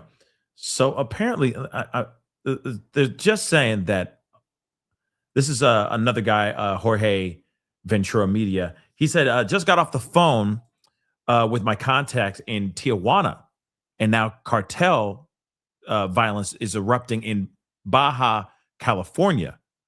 Road blockades, cars on fire, and businesses closing early. I'm headed to Tijuana to cover the ongoing violence in Mexico. Stay tuned. So now you got stuff going on out there too. Hey everyone, not sure if you saw my last tweet. I have some new videos coming out of Mexico. It's exclusive reporting. of now deceased Mexican authorities I got from a follower of mine right now in Guadalajara, Mexico. I just got off the phone with a contact of mine in Tijuana. He says the cartel violence has now started in Baja California. Cars are on fire and there are now road blockades. Several businesses are closing and they're trying to limit the movement of the taxis and some of the other businesses. So I am now headed to Tijuana, Baja California, to cover the ongoing cartel violence, but also the aftermath right on the border to just get a different angle of the story. So stay tuned for our reporting. Also, check out that last tweet I just posted. That is a new exclusive video coming out of Guadalajara moments ago. Hey, everyone. Not sure if you saw my last tweet. I have some new videos coming. Yeah. So apparently, and then, of course, this is what Oscar Ramirez said. Okay. And I'm going to pull that up here, too. He said the same thing, that stuff's going on. Stuff's going down. He said right here, let's take a look at this. He said it here too. Breaking. 16 incidents have been reported in the state of Baja. This means automobiles completely burned, businesses completely burned. The picture shows, this picture shows why this is a national security issue. The cartel burned this car just steps away from the border wall. Yo. And of course, you said I'll be live later on tonight to give an update. Be sure to tune in. So now you got them burning cars right by the border wall. Okay. Now I'm wondering what's going to happen. I'm wondering what is America going to do? Is America going to get involved and get down there, right, and do something about this situation, or are they going to sit back and just see how this comes out? How this all transpires. Right now, it's not looking good. This does not look good at all. With what's going on in Mexico, this is looking really, really messy. But I am curious, what are they going to do? Right? Is America going to do something about this? Hold on. Just grabbing a few more things. While reaction to the incident at Mar-a-Lago coming in from the Trump administration. Not what I was trying to play. Hold on.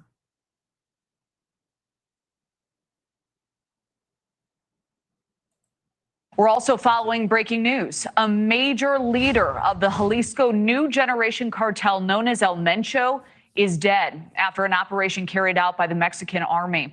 An official says military action was carried out in the western state of Jalisco. It happened after cartels attempted to block military operations, burning vehicles, and creating other roadblocks to incite chaos.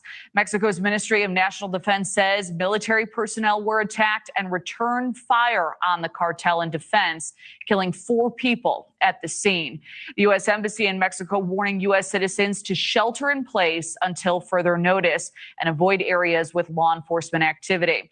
The U.S. State Department previously offering a reward of up to $15 million for any information leading to the arrest of El Mencho. He was leading one of the most powerful crime organizations in all of Mexico. And earlier this month, President Trump designated this new generation cartel as a foreign terrorist organization. The DEA alleging it has a presence in all 50 U.S. states, distributing illegal drugs. They are one of the main suppliers of cocaine on the U.S. market. The group is said to have earned billions of dollars from its production of illegal and sometimes deadly methamphetamine and fentanyl. Thank you. Boy, oh boy. And this is only going to get hairier if they don't do what they're asked. What if the government doesn't do what the cartel asks them to do?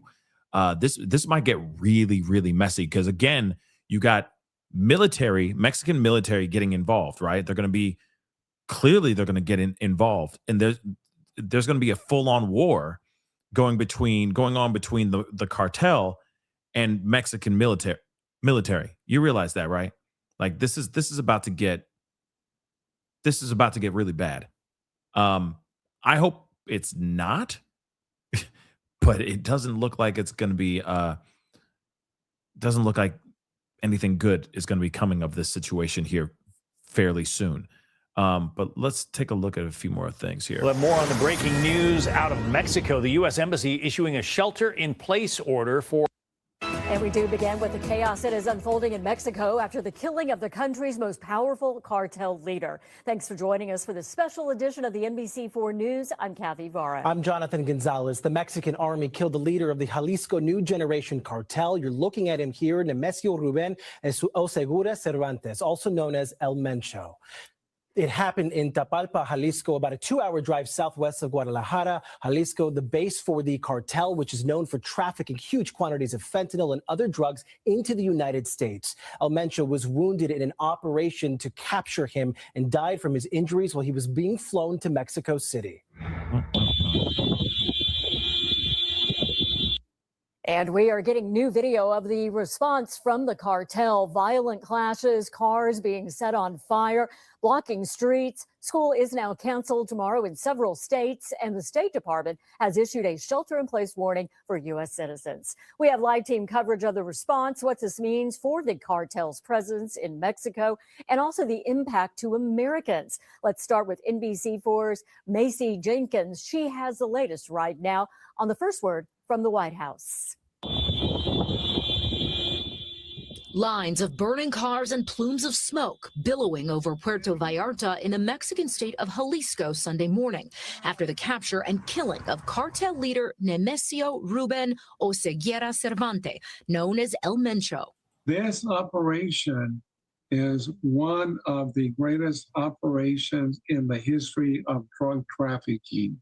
The Jalisco New Generation Cartel, known as CJNG, is reportedly one of the main suppliers of cocaine to the U.S. and earns billions from the production of fentanyl and methamphetamines. Mike B. Hill, former DEA Director of International Operations, says El Mencho's capture is just as significant as the captures of El Chapo Guzman and the killing of Pablo Escobar. Demonstrating the efficiency and the willingness to confront drug trafficking by the Claudia Sheinbaum administration. In 2024, the U.S. State Department announced a reward of up to $15 million for any information leading to El Mencho's arrest. Since President Trump took office, President Sheinbaum has been under pressure to prove her strength and ability to crack down on international drug operations.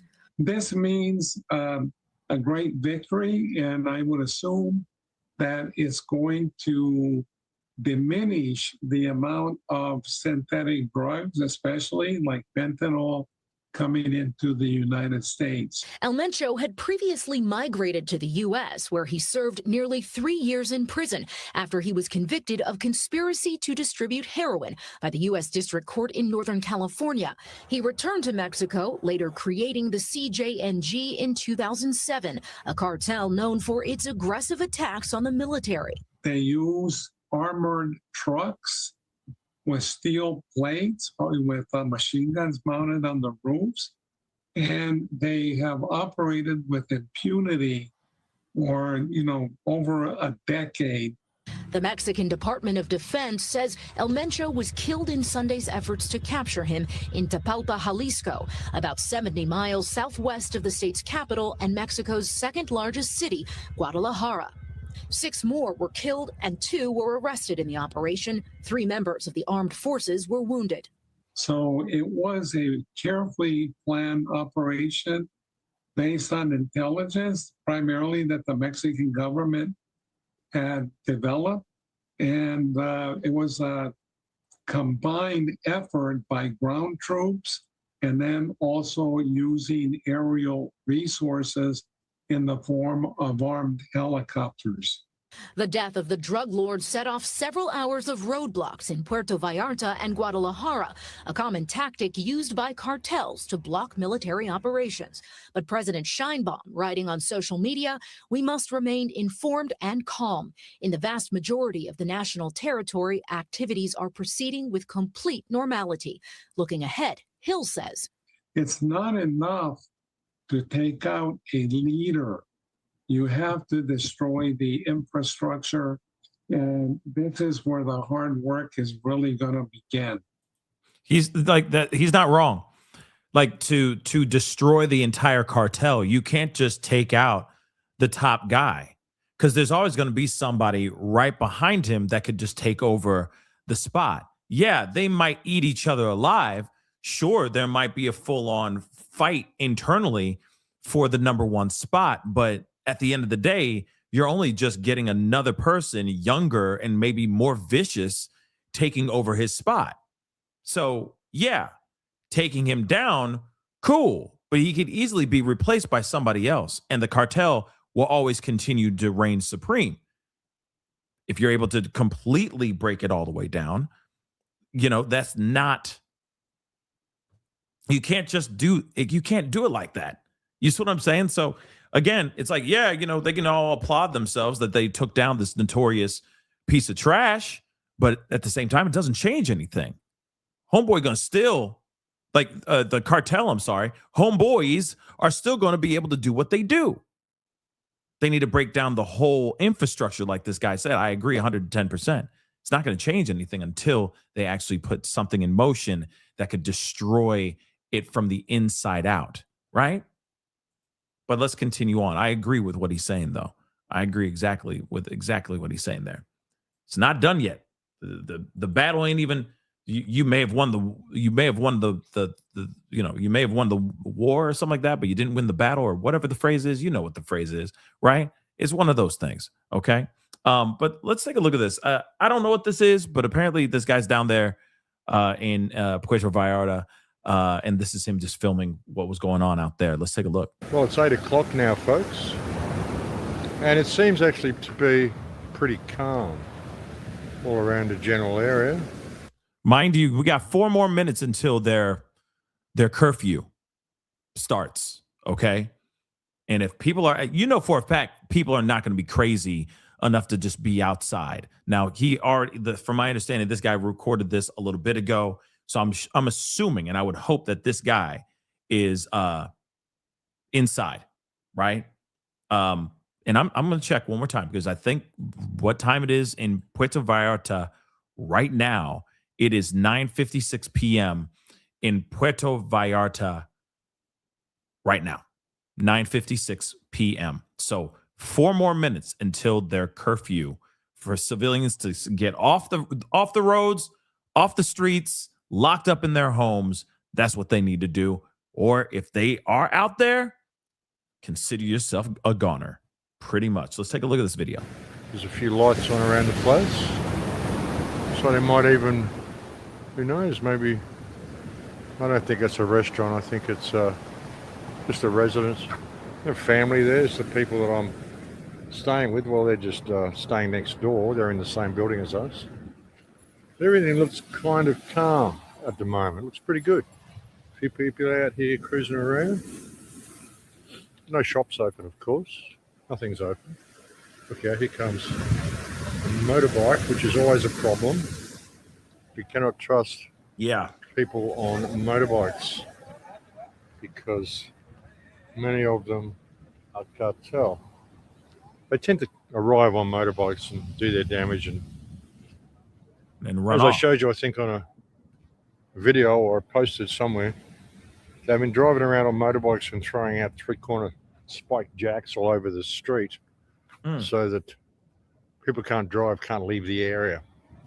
So, like, even if I wanted to go and hang out with Jeff at the moment, Jeff's sort of sheltering way over there. He's like way over the other side over there near the marinas. And I'm up in Centro, so we can't even drive over there. Even if I wanted to go and shelter at Jeff's place with some company, I can't because we don't know that we would make it. They're actually pulling people out of cars, I've heard, and several people have actually been shot. Apparently, I can't confirm it, but I was told that a couple of the speakers were actually in a taxi and the taxi got pulled over and the taxi driver got shot. I don't know how true that is. I mean, you're hearing all sorts of reports. There have been fake videos going out as well. There was a fake video, or there was video of a plane on fire at Guadalajara Airport, and that appears to have been faked, AI or something like that. But things have sort of calmed down a fair bit out here tonight, folks. For now. So That's a good thing. But yeah, I will bring you. I mean, hopefully it does stay calm, right? Yeah, Max Egan. I don't know who he is. With all due respect, I don't know who he is. No, it's not David Letterman.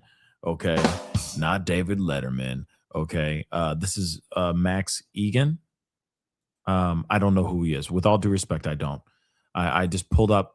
I'm looking up things on X, and he just popped up, right? So, and this apparently he put up a little bit ago. So he should be locked. He should be home somewhere because it is now 10 p.m. in Puerto Vallarta right now as we speak. So hopefully his Aussie booty is inside somewhere safe. Okay, let's be real. Another report as more information comes to hand. I mean, hopefully this will be over pretty quickly, but I don't know. The real problem is that they've torched all of the food stores. They've torched all the food stores, all the supermarkets, all the OXXOs. So, Jesus. And apparently a few banks have been hit as well. So there's no way anyone can get cash. There's no way anyone can go and buy food because the food stores have been destroyed. So the problem is going to be in about 3 or 4 days from now, when people start running out of food. That's when it's going to become very unsafe, and you're going to have No locals turning on anyone who looks like they've got anything of value. And that's when things get really dangerous. So hopefully we'll be out of here before then. Hopefully there will be some sort of a game plan. We can find some way of getting out of here. The airport's closed. Hopefully some of the roads will be open within the next day or so, and we might be able to leave this area, which would be a good thing to do, I think. But as you can see, I mean, there are people wandering around. The locals aren't taking things too hard. I'm sure a lot of the tourists are, but a lot of the locals just don't really give a shit. They know they're going to be safe, and this sort of stuff happens. But yeah, I will keep you updated as more information comes to hand. But for now, things are pretty calm after what has been a pretty intense sort of a day. And still could be a lot of action. We don't know. There's been fires going off in the romantic zone. There's been a couple of bombs go off over there in the last hour or so. Jeez.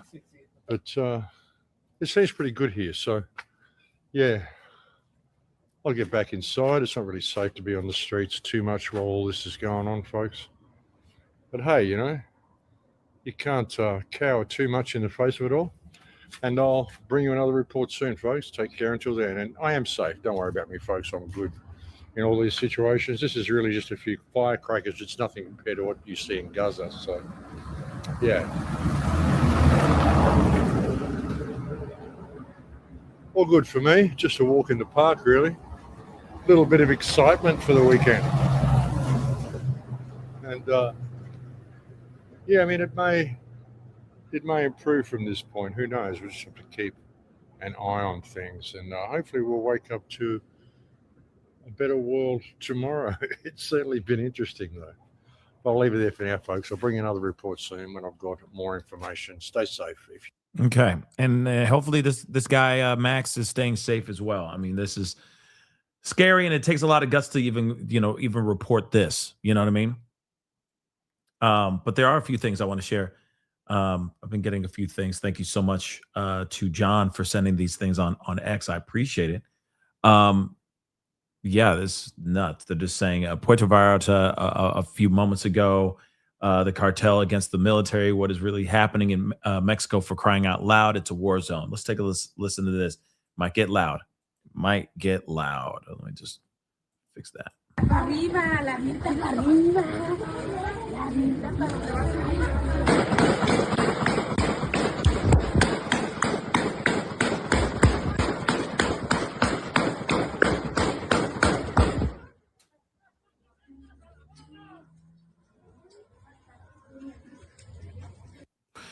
Yeah, they're not happy. They're not happy.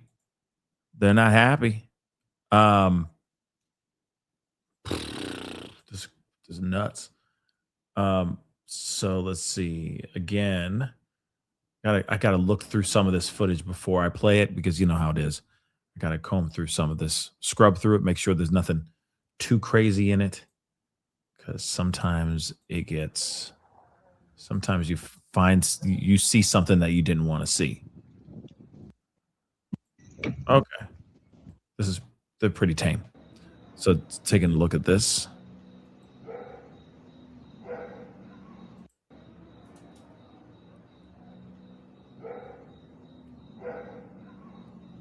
Yeah, apparently some of these guys are like firing off little fireworks, that kind of thing. But it looks like everything's for right now is mostly peaceful. But I think it's also mostly peaceful because everybody's locked up. Everybody is home. They're freaking out, rightfully so, concerned for their own safety. And I don't blame them. I would not want to be messing around out here in these streets, especially when you got guys like that with heavy artillery, like what we've been seeing. You know what I'm saying? So it's pretty insane. What we have been seeing recently. Cars on fire for the most part. Cars on fire. It's pretty much the same car that was on fire earlier. There's also footage of a bus on fire as well, which is absolutely crazy as well. I mean, there's this like I said, it's getting bad, or it has been bad out there. I'm gonna check to see if if Oscar put up anything else recently, but he did report when it first initially went down, when it first initially started. So I want to share that with you guys here really quick, get some more inside information. How's everybody doing? Thank you so much for joining in. This is Oscar Blue for Real America's Voice News. The level of violence has increased not only in the part of Jalisco and also in the part of Vallarta and in the parts of Michoacán, but also in the parts of Tijuana, due to the execution of, and it's already been confirmed, of Nemesio Ceguera Diaz, better known as El Mencho, leader of the Cartel Jalisco Nueva Generación. A level of violence has been increasing, threatening the life of American citizens, Mexican citizens, in the parts of Jalisco, parts of Michoacán, parts of Puerto Vallarta, and also right now the level of violence of burning automobiles and creating narco blockades has increased in the part of Tijuana. We're seeing right now that they have burned more than 6 to 7 vehicles, and they're burning consistently vehicles in every section, in different sections of the city. Why? This is a message of desperation. This is a message of anger, but this is clearly a message that they are critically hurt and they are critically upset of the elimination and the eradication of one of their leaders and cartel leaders, Nemesio Ceguera Diaz, better known as El Mencho.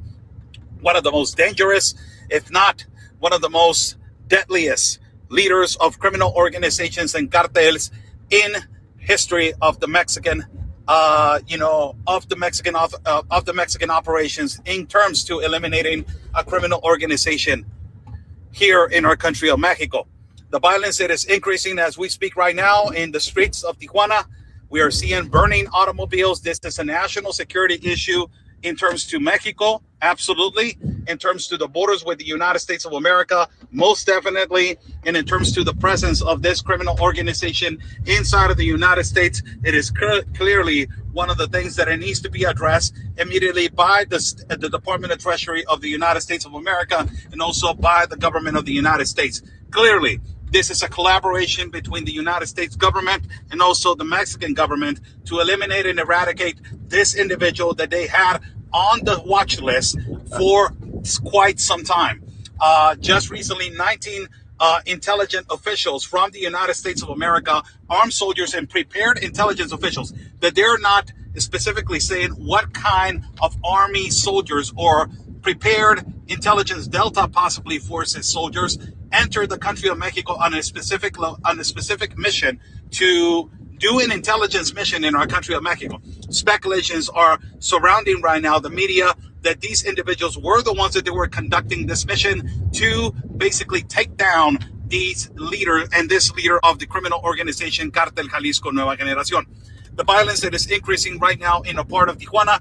We are right now on the go to go and record the vehicles that they are burning right now on the ground. The level of violence and the level of insecurity to the civilians, it is an high alert. We are waiting for statements of the governor of Baja, Marina del Pilar, to declare what is going on and what is happening in terms to the security issues that we are having right now in our city. Vehicles are being burned. Vehicles are being basically threatened. This kind of scenario, we saw it not too long ago in our city of Tijuana, where the Cartel Arellano Felix and also Cartel de Sinaloa was critically hurt in the city, and they immediately started burning vehicles as a sign of desperation and as a sign that we are going to basically destabilize the peace of civilians in the city of Tijuana and also cities in Rosarito, cities like Ensenada, borders that they're connected to the United States, also burning of automobiles. It was not only on this state, but also on different states like Ciudad and Chihuahua, and cities like Ciudad Juarez that they're connected into El Paso, Texas. This is one of the cities that has more presence of the Cartel Jalisco Nueva Generación. That is the city of Tijuana. They're already threatening and they already closed the airport of Jalisco. The number one of the reasons why it is because Cartel Jalisco has already been present on this airport, threatening civilians and threatening to hijack and also to kidnap American citizens in these sections. Now, That's not good. That's not good. That's bad. Okay. That's not good at all. Now, I'm still kind of curious, you know, is the Trump administration going to stick their nose into this situation? I mean, they had a hand in trying to capture El Mencho. That's what they said. American intelligence had played a hand in this situation where this caused El Mencho to lose his life. So America wasn't involved, and and Mexico military went over there to take him down. Then they literally took him down. Okay, he gone. He deceased in the arms of an angel. He gone. Okay, so what's going to happen now? Is President Trump going to get involved in handling what's going on with the cartel right now?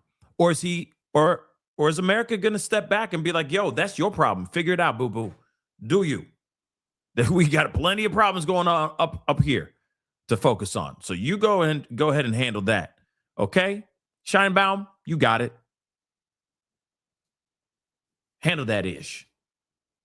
Right? So I'm curious, what is America going to do? Or is America going to do anything? I'm also curious if they're going to have some sort of press conference tomorrow. You know, like we're going to have Caroline up there and telling us like what they're going to do, if they're going to get involved in this situation or not. Monterey just said, poll, please. Poll. Let me think. I'll put up a poll.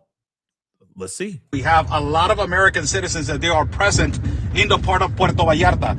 That is a high alert area. Why? Because it is a tourist area, and all these tourist areas, they need to be surrounded by the federal government of Mexico to protect international citizens and also to protect the civilians from Mexico from not getting hurt and from not getting kidnapped or from not getting in the middle of a confrontation. That these confrontations, for everybody to understand, they are going to escalate in the next incoming hours during today. We are on the ground and we are on the go to see where are the epicenters of this destabilized violence that is increasing right now in the city. We are going to be bringing you guys a report from Real America's Voice News, bring you guys the reality and truth of the news like no other network. God bless you all. Okay.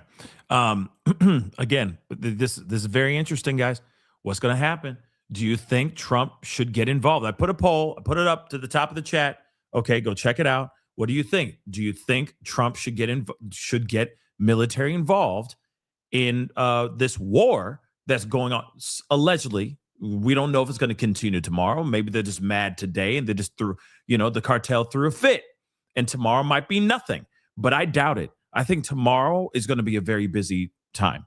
I think tomorrow is going to be a very busy day. Not in a good way. Okay. But remember, let me just remind you guys really quick before we go and look at this other piece, because I do have some footage of Cartel going into the airport, and I want to show you guys that stuff because that's some terrifying, crazy stuff as well. Okay. So I have that set up. But here's the thing. I want to remind you, U.S. was involved in trying to take down El Mencho. U.S. intelligence was involved. They gave information to military, Mexican military, and then Mexican military had an op where they were going to detain and arrest El Mencho. I guess there was a firefight of some sort, and El Mencho lost his life during that situation. Okay, he was wounded fatally, right? So, America's already involved. They're already involved to a certain extent. But the question is, are we going to have the likes of Pete Hegseth basically saying, we're going to go and we're going to deploy those damn troops. They're going to that cartel's about to F around and find out. That's what they're going to do. That's what I'm kind of waiting for, that he's just going to be like, we'll send a small troop. Now, it's not like we're going to bring all our troops over there. We're just going to send in a small troop, and we're just going to handle it. It could happen. That could possibly happen. But remember, the administration was already involved in the detainment or the arrest of El Mencho, and things went south. Okay? So, question. Put it up. The polls pinned to the top of the chat. Okay? Do you think Trump is going to get involved, or do you think Trump should get troops involved with this war that's going on with the cartel and the Mexican military? Because tomorrow's not going to be pretty. See, that's the thing. Tomorrow might be crazy, but then again, tomorrow might be nothing too. So we'll see. They just lost their leader. They're very butthurt about that. I get it. What's going to happen tomorrow? What's going to happen throughout tonight? Is this going to be even more insane tonight? Or is it just going to be quiet? And then tomorrow morning, when everybody's trying to get their lives in order and trying to go to work or try to just go get food, whatever, is it just going to be absolute carnage out in the streets? I'm telling you right now, guys, the footage that I've seen that I can't show you on here is so crazy right now. It's so disgusting that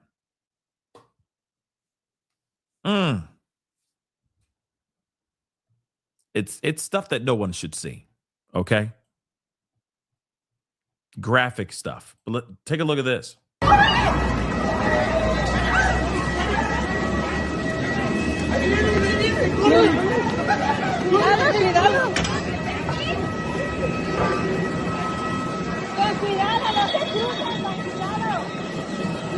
Cuidado, no se crucen.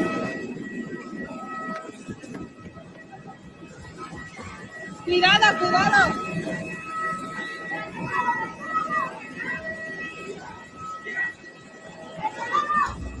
No, cuidado. No manches.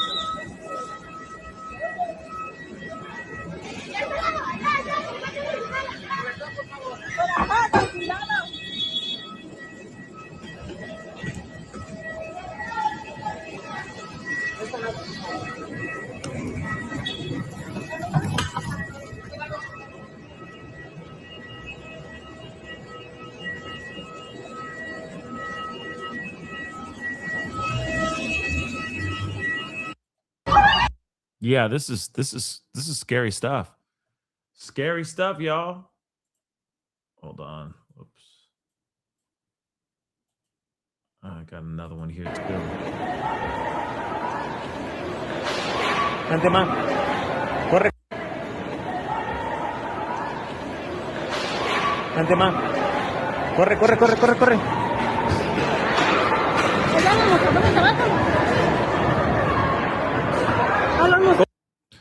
I mean, sure. The scary stuff, y'all. Scary stuff. Crazy. Hold on. Checking something here.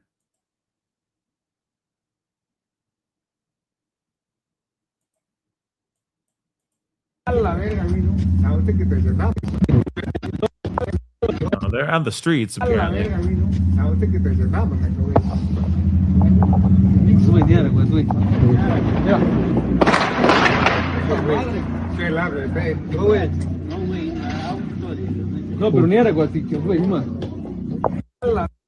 So yeah, I mean this is not.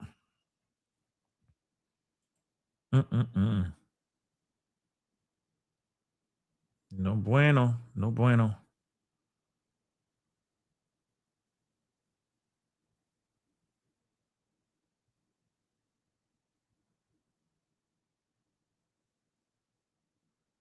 Yeah, like they're they're hijacking fuel tankers. I mean, this is just nuts. Hold on. But is this brand new? Like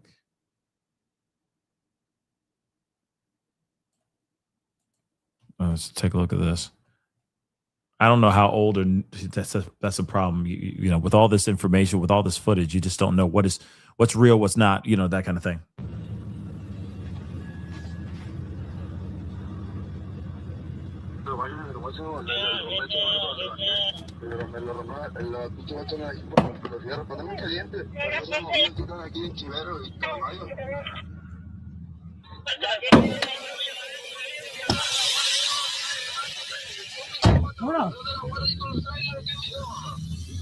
Come on.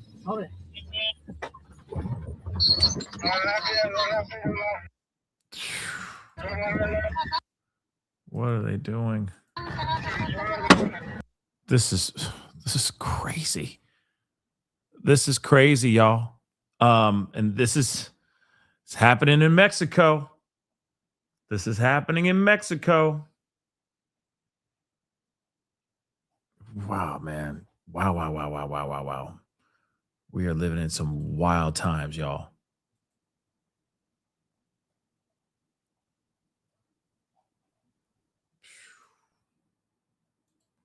Let me see if there's any. Let me show you that. But definitely let me know what your thoughts are in the poll. I put a poll up. Of course, don't forget, please and thank you. Let's get it to 3K. We're almost at 3K. Hit that like button down below. Let's get it to 3K, okay? 3K, please and thank you. And of course, if you haven't done it yet, hit that subscribe button, please and thank you. Again, subscribe, please and thank you, okay? Don't forget to do that. Let's see.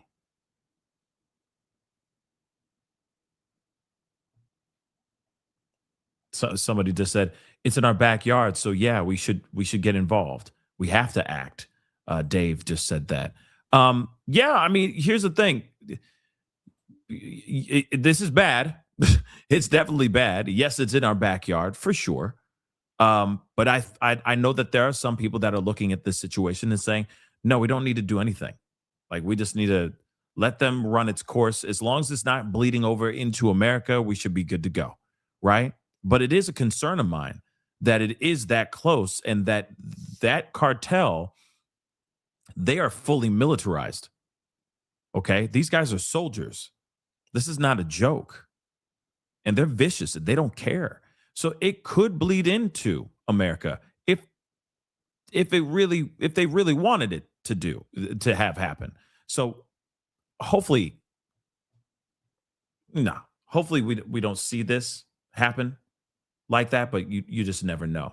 Let's take a look at Dan Dix did an interview. Let's take a look at this. Well, earlier today, this was supposed to be my first day to actually enjoy the beach after working for the last 5 days. But unfortunately, what I walked out to was just a scene of absolute mayhem.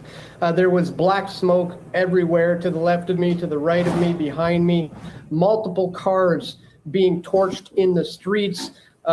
Cartels setting up roadblocks, setting buses on fire. Some people who attended the conference I was at had their taxi cab taken over, the driver murdered in front of them, all their luggage burnt up in the car, including their passports. So a lot of people's lives have been flipped upside down and totally turned around. I'm supposed to be on a flight tomorrow, but I just got the cancellation notice in my email now that I will not be flying out tomorrow. So unfortunately, the situation is pretty dire. It's pretty scary. In fact, I went outside of this resort not long ago to shoot a quick little video report.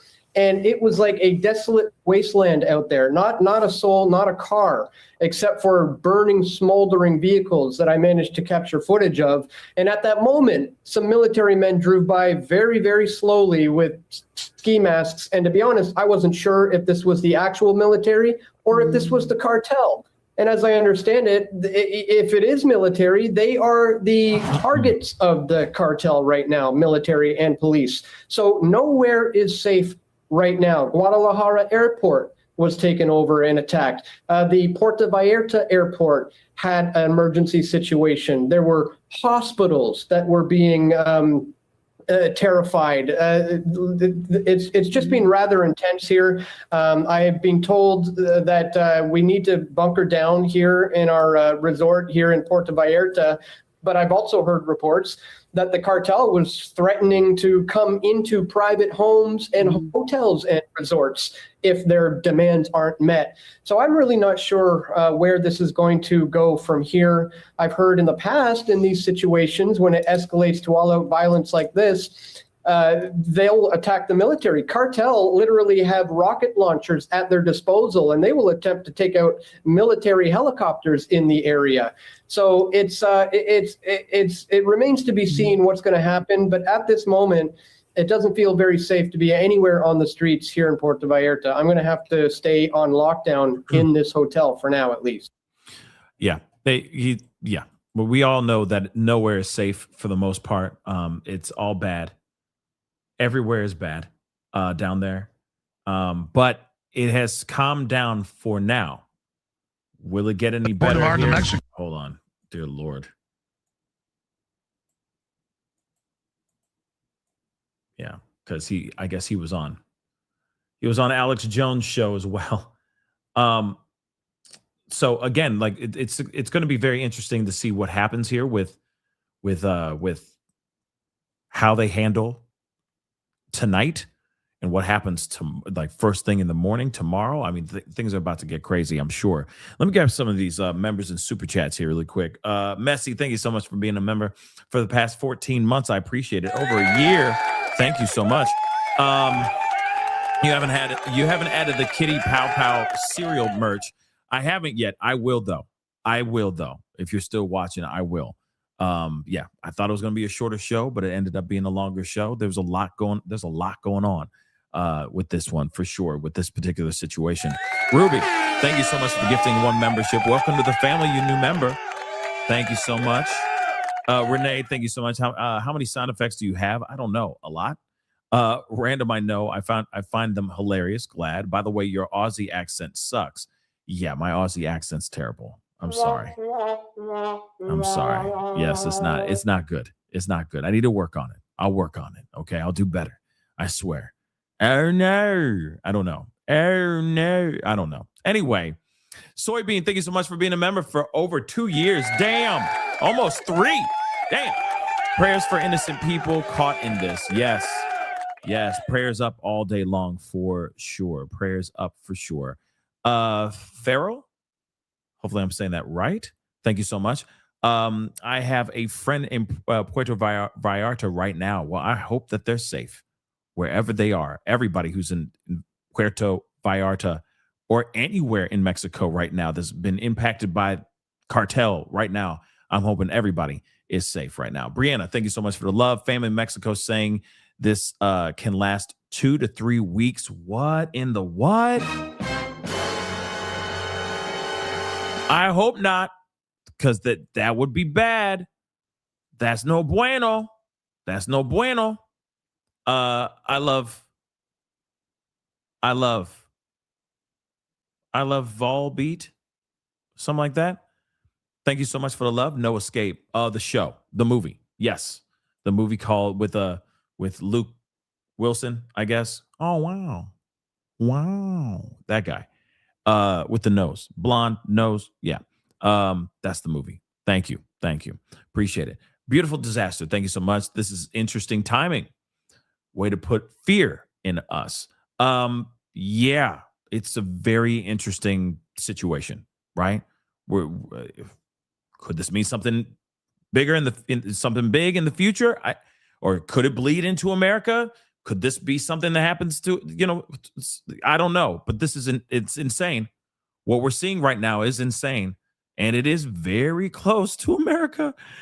So we'll see how all that goes down. Okay.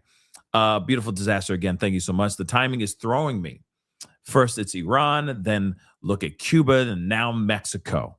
If your shades darker, equal violence, etc., according to Trump.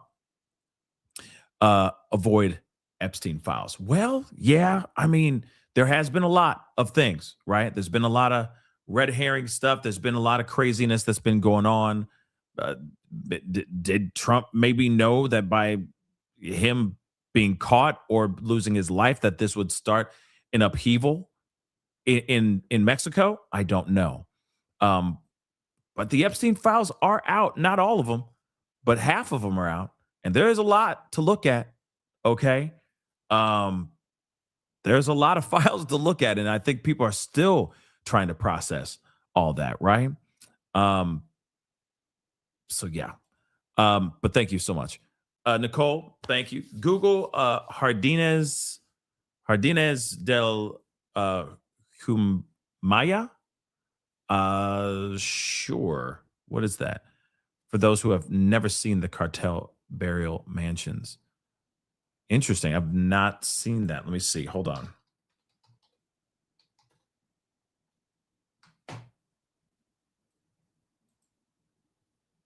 Oh, wow. These places are. That's insane.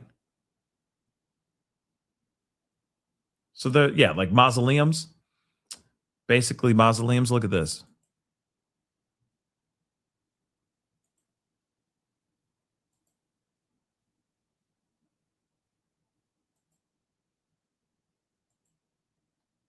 Shoot, that's insane. Those are insane. You weren't kidding. You were not kidding. Huh. Thank you. My Miracle Mama, thank you so much. Hey, guys, please help my all-time favorite host to get to 200,000 K. Aw, thank you. I appreciate it. Let's show Pascal the love and thanks. Yes, thank you so much. I appreciate you saying that, Miracle. I appreciate it. Thank you, thank you, thank you. Again, yes, guys, don't forget to hit that subscribe button, please, and thank you. We are marching quickly towards 200,000 subscribers. We're almost there. We are almost there. Okay. Which is amazing. So it's amazing how close we are. Angela, thank you so much. They wanted body returned and everyone involved to surrender, including U.S. ops. Yeah, because if the U.S. was there during that operation, that would be very bad too, right? So they didn't say that they were there. They said that they were involved, but they didn't say they were there. You see what I'm saying? So interesting though, right? Pretty. Thank you so much. Pretty Cyber. Thank you so much. I appreciate it. Tijuana resident here. They want his body, but this will indeed escalate. Not trying to fearmonger. Yeah, I'm thinking that it's not going to. I don't think tomorrow they're going to be like, oh, you know what? I thought about it and, I just overreacted. My bad, guys. No, they're going to be like, no, they're going to go crazy tomorrow. Okay? It's going to be even crazier tomorrow. And it's going to start first thing in the morning. You see what I'm saying? So I'll be here with you guys as soon as more information breaks on this. We will be talking about it. We will be covering it, right? But yeah, this is nuts. This is absolutely nuts. It's just met. I think it's just met. Thank you so much. I appreciate it. This is terrifying. I know so many people with extended family in Mexico. Praying for everyone's safety. Much love. Much love to you too. And yes, I'm praying as well. This is scary stuff. Double Studio, thank you again. the way cartels negotiate is unaliving innocent. Yeah, that's what they're gonna. If people are outside in the streets, they're going to start murking people. Straight up. Tonight, I just hope people are smart, got the memo, and they're keeping their asses inside, right? And keeping their heads low and not going out tomorrow.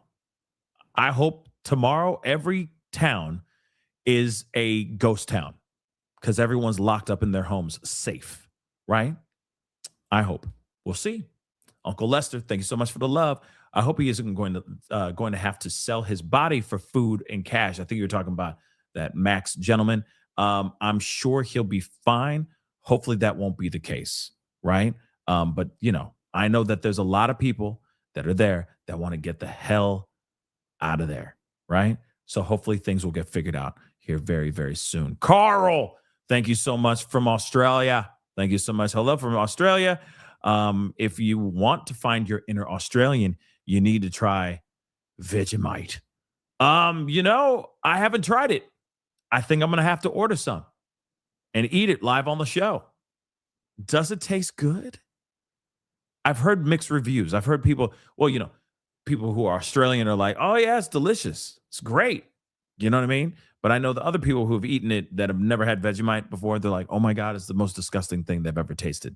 But you think that if I thought like drinking Foster's, which apparently is not a very good beer, not considered a very good beer in Australia. Apparently it's like drinking urine. It's like the worst of the worst beer that Australia has to offer. And that's what Australians say, apparently. Just, I got an Australian friend. Okay. One of my boys is Australian, and he's like, yeah, Foster's is the worst beer. It's the worst beer you can think of as far as an Australian beer. And yet they sell it here like it's, the best beer. It's interesting. Useless knowledge, everybody. But now you know. So if you're out there drinking Foster's and you're thinking, ooh, I'm authentic because I'm drinking an authentically good Australian beer, apparently that's not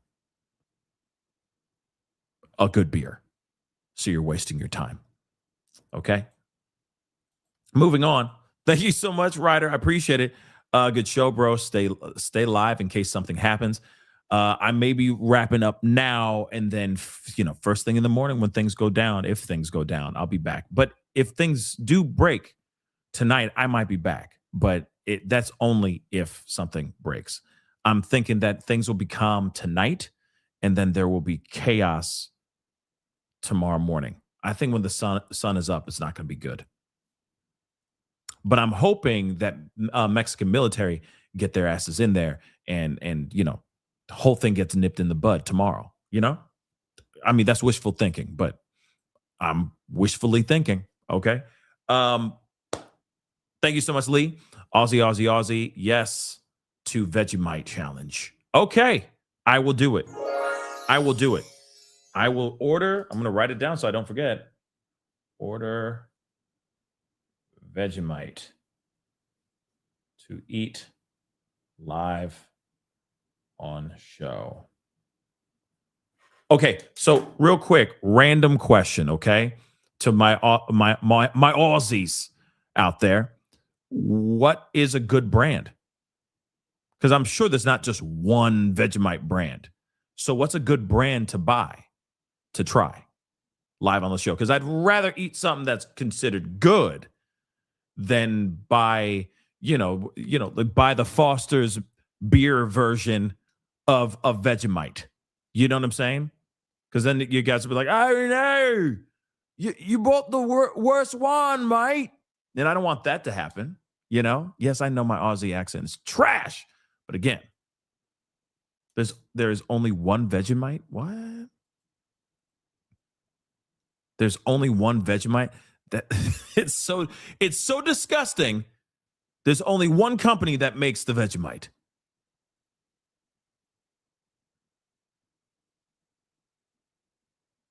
Oh, Vegemite is the brand.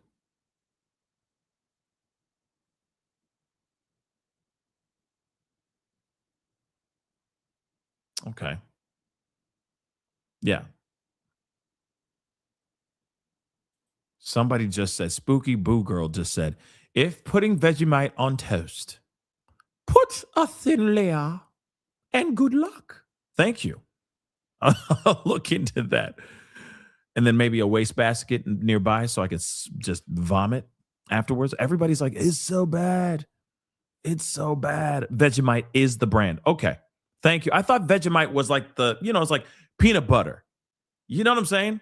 Like, I thought that's what it was called. Like, you know what I mean? Because it's not like you're going to go and get, go buy. It's like, where do I go and get peanut butter? What brand of peanut butter do I? And it's like, it's called peanut butter. The peanut butter's called, the company's called peanut butter. You know what I mean? So Vegemite. That's hilarious. That's how horrible Vegemite is. Nobody else wanted it. No other brands wanted that. That's crazy. Okay. I come from the land down under. You know what I mean? I'm with it. Let's go. I'm going to try it. Oh, I'm going to try it. I love trying new stuff. Come on now. Let's continue on. Look at flight radar on border. I will probably do that tomorrow for sure because it's getting late and it's going to be an early morning for me tomorrow. But I'll try to look into that tomorrow for sure with the flight radars and all that stuff. I promise. ASAP, thank you so much for love. I'm from Mexico and the tank is out. Interesting. The tanks are out. That's not good. Hold on. Let's see.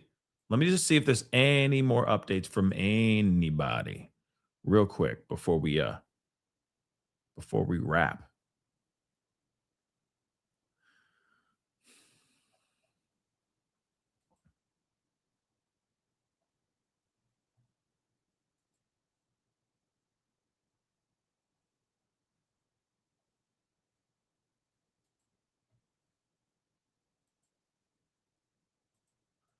Just checking a few things, guys. Hold on.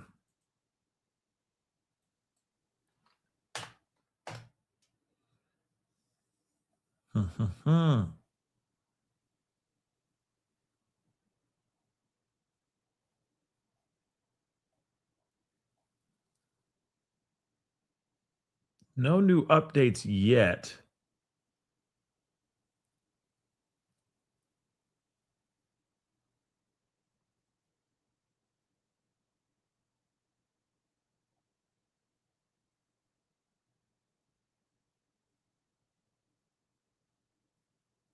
It's crazy because in 4 months, Mexico's hosting the World Cup. Imagine that. Imagine that. In 4 months, the World Cup is supposed to be in Mexico. They need to nip this in the bud as soon as possible. Okay? They need to nip this in the bud as soon as possible. This is no bueno, guys. This is no bueno. But, guys, okay. Tomorrow is a new day. I think things are going to be quiet for tonight. But if things get crazy, I'll be back on to talk to you guys about it. But I'll let you know. Until then, we're gonna shut it down. We'll see you guys in the morning, and we'll talk more when we get there. Hold on. Carl, thank you so much. Welcome.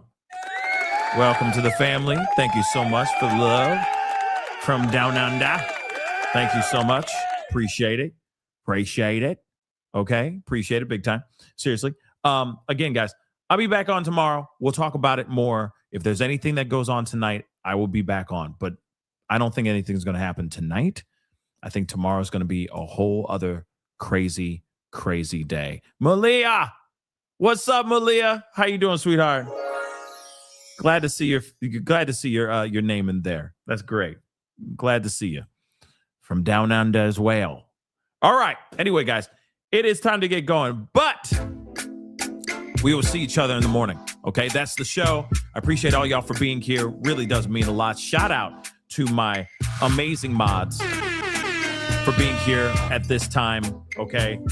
Very impromptu Sunday night stream, but I appreciate you guys for being here, holding it down, holding the chat down as always. But guys, please do me a favor before you head out. Simple favors. Hit that like button down below. Crush it, do what it do. Hit that reaction button if you're watching on other platforms. If you are watching on these other platforms like Facebook, X/Twitter, Instagram, TikTok, Rumble, Twitch, Kick, I'm on all of them. So make sure you hit that follow button. Follow. Also, don't forget to subscribe right here, baby. Subscribe. Go to my second channel, The Pascal Show Clips. Subscribe over there as well. Hit that notification bell. Set it to all so you know whenever I go live, whenever I upload on both channels. Because honestly, it's breaking news or it's random like this. I didn't expect to be on here tonight at all. But, you know, war be warring. So we got to talk about it. So make sure you hit that notification bell. Set it to all. Hit that join button down below. Become a member of the family. That'll be amazing. Hit that Patreon if you want to support even further. Okay. And of course, check out pascalmerch.com. We got some really great stuff over there. pascalmerch.com. Okay, guys, it is time to get going. Have a great rest of your night, and I'll see you guys tomorrow. Be good to yourselves. Be good to one another. This is The Pascal Show. Bye.